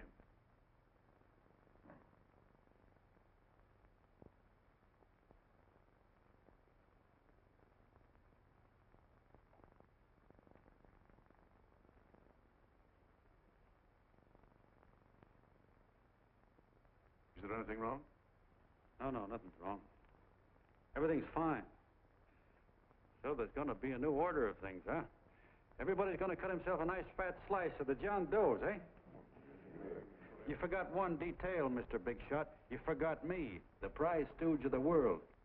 Why, if you or anybody else thinks he's going to use the John Doe clubs for his own rotten purpose, he's going to have to do it over my dead body. Oh, hold on a minute, young man. Hold on. That's rather big talk. I started the John Doe clubs with my money. And I'll decide whether or not they're being properly used. No, you won't. You're through deciding anything. And what's more, I'm going down to that convention, and I'm going to tell those people exactly what you and all your fine feathered friends here are trying to cook up for them. And I'm going to say it in my own words this time. Stop it, baby. You ruined us, Stevie. Wait a minute, fella. My uncle wants to talk to you. Listen to me, my son. Before you lose your head completely, may I remind you that I picked you up out of the gutter and I can throw you right back there again? You've got a nerve accusing people of things. These gentlemen and I know what's best for the John Does of America, regardless of what tramps like you think. Get off that righteous horse of yours and come to your senses. You're the fake. We believe in what we're doing. You're the one that was paid the 30 pieces of silver. Have you forgotten that? Well, I haven't. You're a fake John Doe, and I can prove it. You're the big hero that's supposed to jump off tall buildings and things. Do you remember? What do you suppose your precious John Does will say when they find out that you never had any intention of doing it, that you were being paid to say so? You're lucky they didn't run you out of the country. With the newspapers and the radio stations that these gentlemen control, we can kill the John Doe movement deader than a doornail. We'll do it, too, the moment you step out of line. Now, if you still want to go to that convention and shoot your trap off, you go ahead and do it.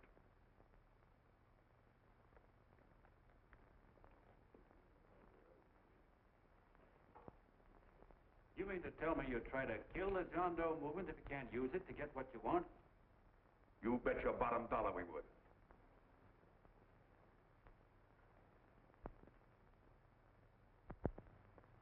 Well, that certainly is a new low. I guess I've seen everything now.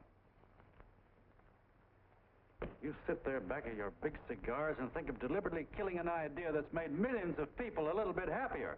An idea that's brought thousands of them here from all over the country, by bus and by freight and jalopies and on foot, so they could pass on to each other their own simple little experiences. Why, look, I'm just a mug and I know it, but I'm beginning to understand a lot of things. Why, your type's as old as history. If you can't lay your dirty fingers on a decent idea and twist it and squeeze it and stuff it into your own pocket, you slap it down. Like dogs, if you can't eat something, you bury it. Why, this is the one worthwhile thing that's come along. People are finally finding out that the guy next door isn't a bad egg. That's simple, isn't it? And yet a thing like that's got a chance of spreading till it touches every last doggone human being in the world, and you talk about killing it. Why, when this fire dies down, what's going to be left? More misery, more hunger, and more hate. And what's to prevent that from starting all over again? Nobody knows the answer to that one, and certainly not you with those slimy, bollixed-up theories you got. The John Doe idea may be the answer, though. It may be the one thing capable of saving this cockeyed world. Yet you sit back there on your fat hulks and tell me you'll kill it if you can't use it. Well, you go ahead and try. You couldn't do it in a million years with all your radio stations and all your power. Because it's bigger than whether I'm a fake. It's bigger than your ambitions, and it's bigger than all the bracelets and fur coats in the world. You bet it is, John. And that's exactly what I'm going down there to tell those people. A minute, you ungrateful rat. My uncle's been too good. He's getting away. Give me the bullet. I've always told you, TV, you're playing with dynamite. Wait. All right, now, get away. Before he gets through tonight, he'll rule us all. I'll stop and cold. Don't worry, I've been ready for this. John! Oh, John, please listen to me. Please, I can explain everything, John. I didn't know what they were going to do. Let me go with you, John. John, please. Go ahead, driver. Full park. Please let me go with you. Please. John! Mr. Martin wants to see you. Listen to me, my love. You do as I say. I want them both arrested. You tell the police department to pick up Canal. I've got the girl here. I've got the bullet. I don't care what you charge him with. If you're worried, let him go in the morning, but keep him in jail overnight. Hello, Bulletin. Put wire on.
Ladies and gentlemen, let us have a moment of silent prayer for the John Does all over the world, many of whom are homeless and hungry.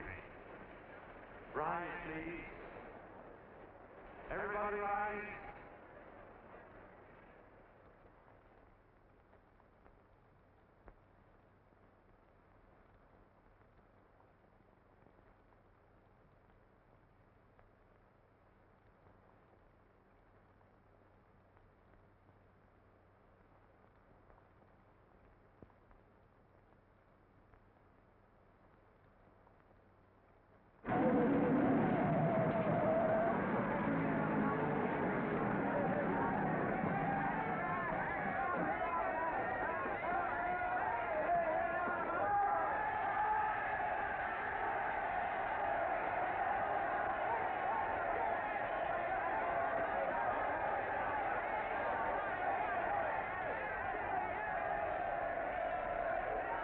Newsboys. Hundreds of yelling newsboys are swarming into the park like locusts. They're yelling John Doe's a fake, too.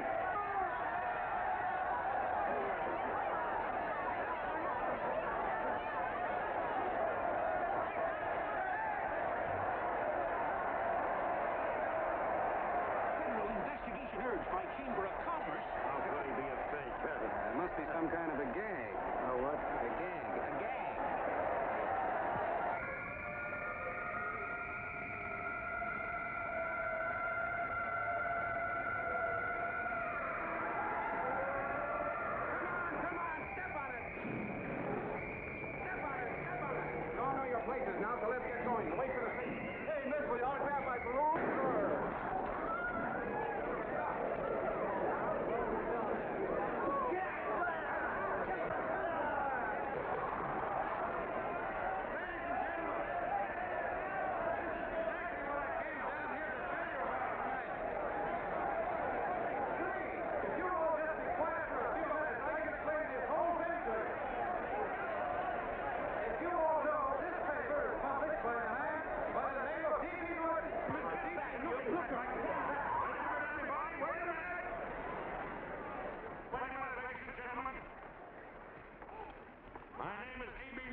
in backing this man in what I believe to be a sincere and worthy cause, just as you all did.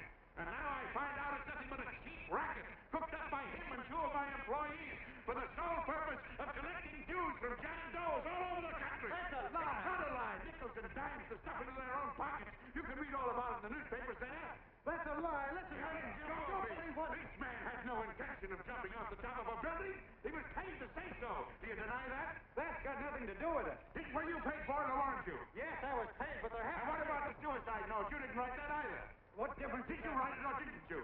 No, I didn't write it. Now, you bet your life you didn't. You look in your papers, ladies and gentlemen, and you'll find this Mitchell's fine confession that she was the one who wrote it. Listen, folks, it's a fact that I didn't write the letter. There you see, he admits that you're a fake John Doe. For what you have done to all these good people, they ought to run you out of the country. And I hope they do it.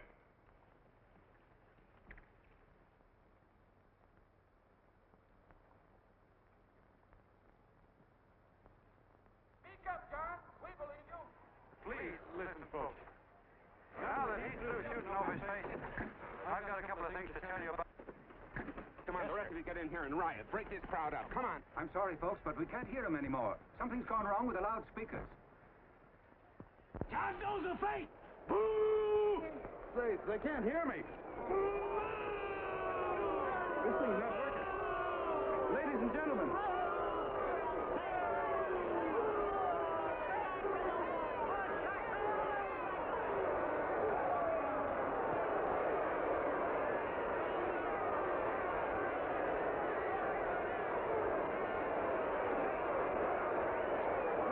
This thing's bigger than whether I'm a fake. Look, Bert, you believe me, don't you? Sure. I believe you. Walking my legs off, digging up 5,000 signatures for a phony. Well, there you are, Mr. Doe. 5,000 names asking you not to jump off any roof. It makes no difference, Bert. The idea's still good. We don't have to give up our club. Yeah, well, you can have it. They're starting to throw things. Somebody's going to get hurt. I'm afraid it'll be John Doe. Listen to that mob. I'm gonna go now. All right, lady. Hey, let go. Let me go. I want to go now. Oh, please. Please let me go. They're crucifying him. I can help him. Sorry, sister, we got orders to hold. Oh, it's removed. Can't you see it's a framer? And oh, why do they won't let me go? They won't let me go. Listen, folks. You gotta listen to me, everybody. That's 'cause I'm younger, you hobo. Just another racket. Stick to your club. We've been fed baloney so long, we're getting used to it.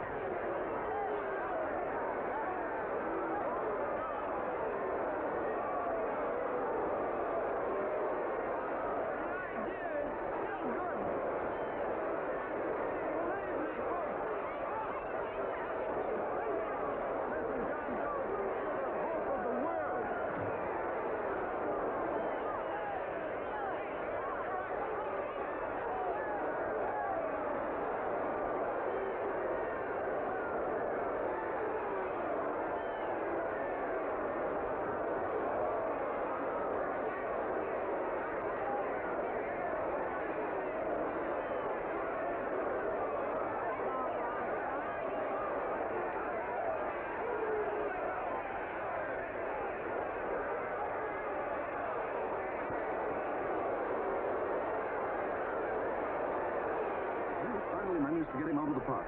If that boy isn't hurt, it'll be a miracle. Ladies and gentlemen, this certainly looks like the end of the John Doe movement. Well, boys, you can chalk up another one to the Pontius Pilates.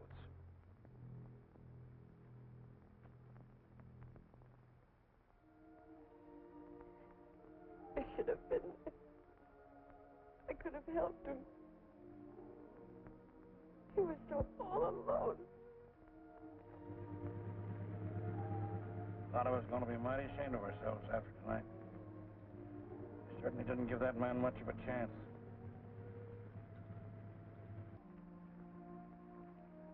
Have some more coffee, Long John? No thanks, Carl.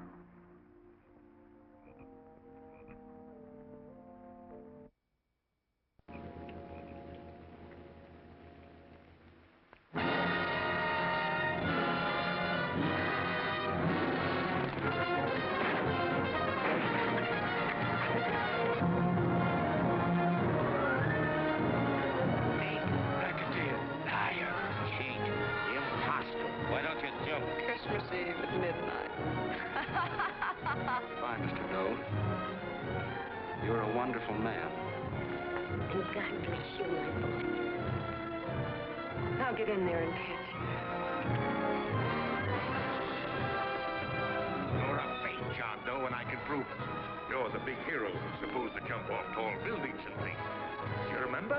What do you suppose your precious John Does will say when they find out that you never had any intention of doing it, that you were being paid to say so? Christmas Eve at midnight.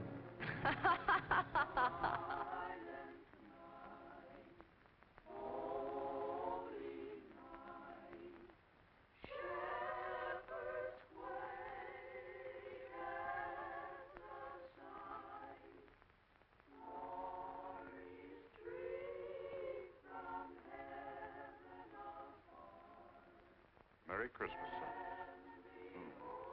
Merry Christmas.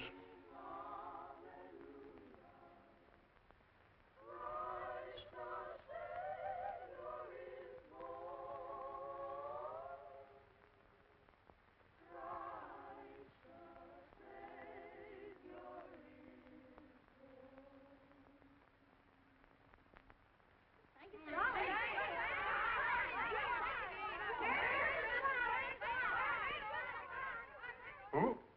John Doe. Is that screwball still around? Dame's been calling all day. Sure, I know. Yeah, at midnight, huh? Okay, lady. We'll have the place surrounded with nets. They're laughing at me.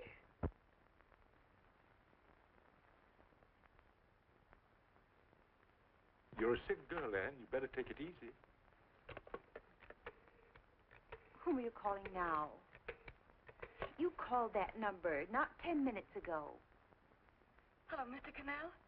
Have you seen him yet? Have you... Now listen, Ann, he can't possibly get in without our seeing him. I'm watching the side door and the colonel's out front, so stop worrying. Oh. Thank you.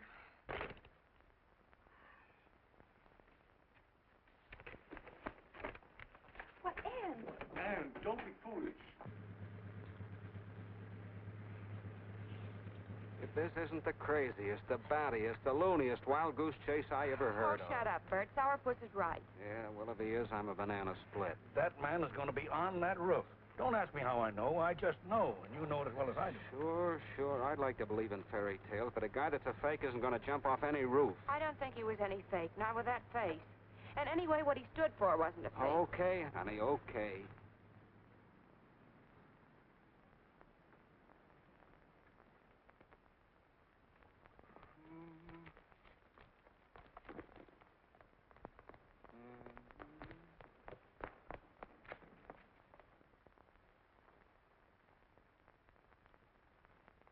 Elevators ain't running. Colonel, You shouldn't get out of bed, miss. has he been here? No. Have you seen him? I ain't seen him for a week. Where's Canal? He's watching near the door. Oh, gee, you're swell.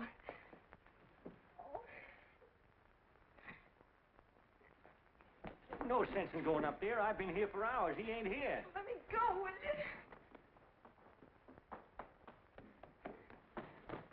Now, that's crazy. It's 14 floors.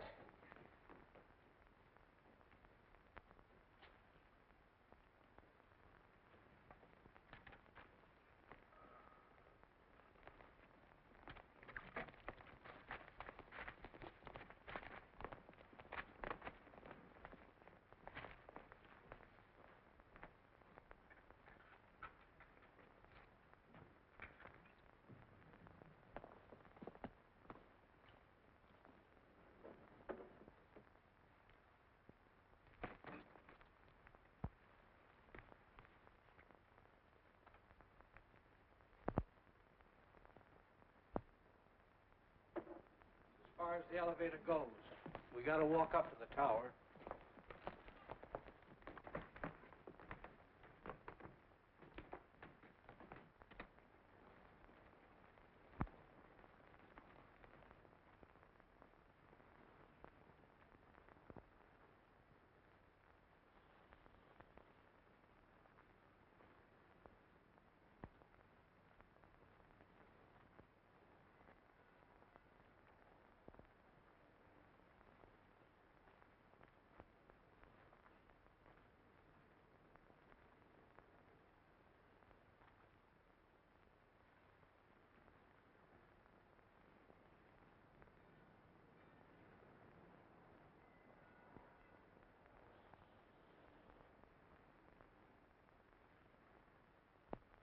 That tramp was probably full of Christmas cheer and asleep in some flop house.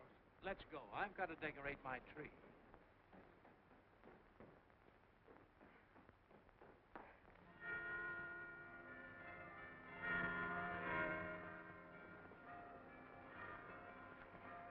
Well, I give up. I don't know what gave us the idea that we'd attempt anything like this. I guess you're right. I'm afraid the joke's on us. Let's go. I hope nobody finds out we've been here.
I wouldn't do that if I were you, John.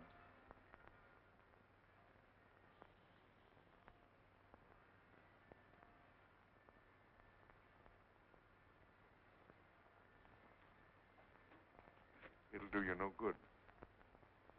The mayor has policemen downstairs with instructions to remove all marks of identification you may have on your person.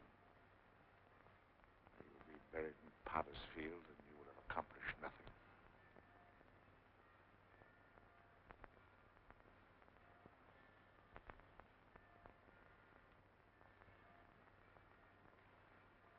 I've taken care of that. I've already mailed a copy of this letter to Mr. Cannell. John, why don't you forget this foolishness? Stop right where you are, Mr. Norton, if you don't want to go overboard with me.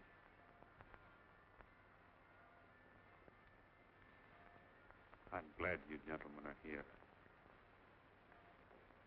You killed the John Doe movement, all right. But you're going to see it born all over again.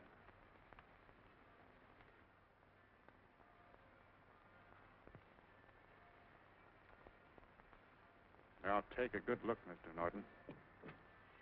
John! John! Oh, John, no, I won't let you. I love you, darling. Oh, please. Please don't give up. We'll start all over again. Just you and I. It isn't too late. The John Doe movement isn't dead yet. You see, John, it isn't dead or they wouldn't be here. It's alive in them. They kept it alive by being afraid of. That's why they came up here. Oh, darling. Sure, it should have been killed. It was dishonest. But we can start clean now. Just you and I. It'll grow, John, and it'll grow big because it'll be honest this time. Oh, John, if it's worth dying for, it's worth living for. Oh, please, John. Oh. Oh, please, please, God, help me. John, look at me. You want to be honest, don't you? Well, you don't have to die to keep the John Doe idea alive. Someone already died for that one. The first John Doe. And he's kept that idea alive for nearly 2,000 years. It was he who kept it alive in them. And he'll go on keeping it alive forever and always. Forever every John Doe movement, these men kill a new one will be born. That's why those bells are ringing, John. They're calling to us. Not to give up, but to keep on fighting, to keep on pitching. Oh, don't you see, darling? This is no time to give up. You and I, John, we... Oh, no. No, John. If you die, I want to die, too. Oh, I love you. Oh, God.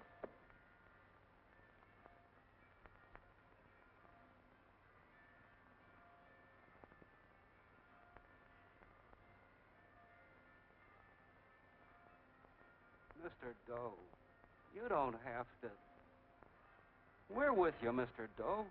We just lost our heads and acted like a mob. What Bert's trying to say is that we need you, Mr. Doe. There were a lot of us that didn't believe what that man said. We were going to start up our John Doe Club again, whether we saw you or not. Weren't we, Bert? And there were a lot of others that were going to do the same thing. Well, Mr. Sarpus even got a letter from his cousin in Toledo. I got it right here, Mr. Doe. Only it'd be a lot easier with you. Please. Please come with us, Mr. Doe.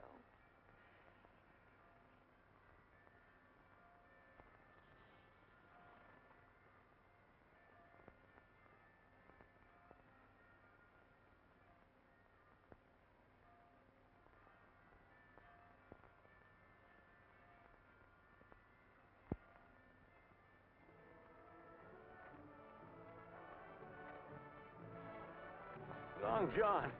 Mr. Doe. Here, we'll help you with it. She'll be all right. Mr. Doe, take her right down to the car. Right up. Look, we got a car right down. Leon Norton, the people. Try and lick that.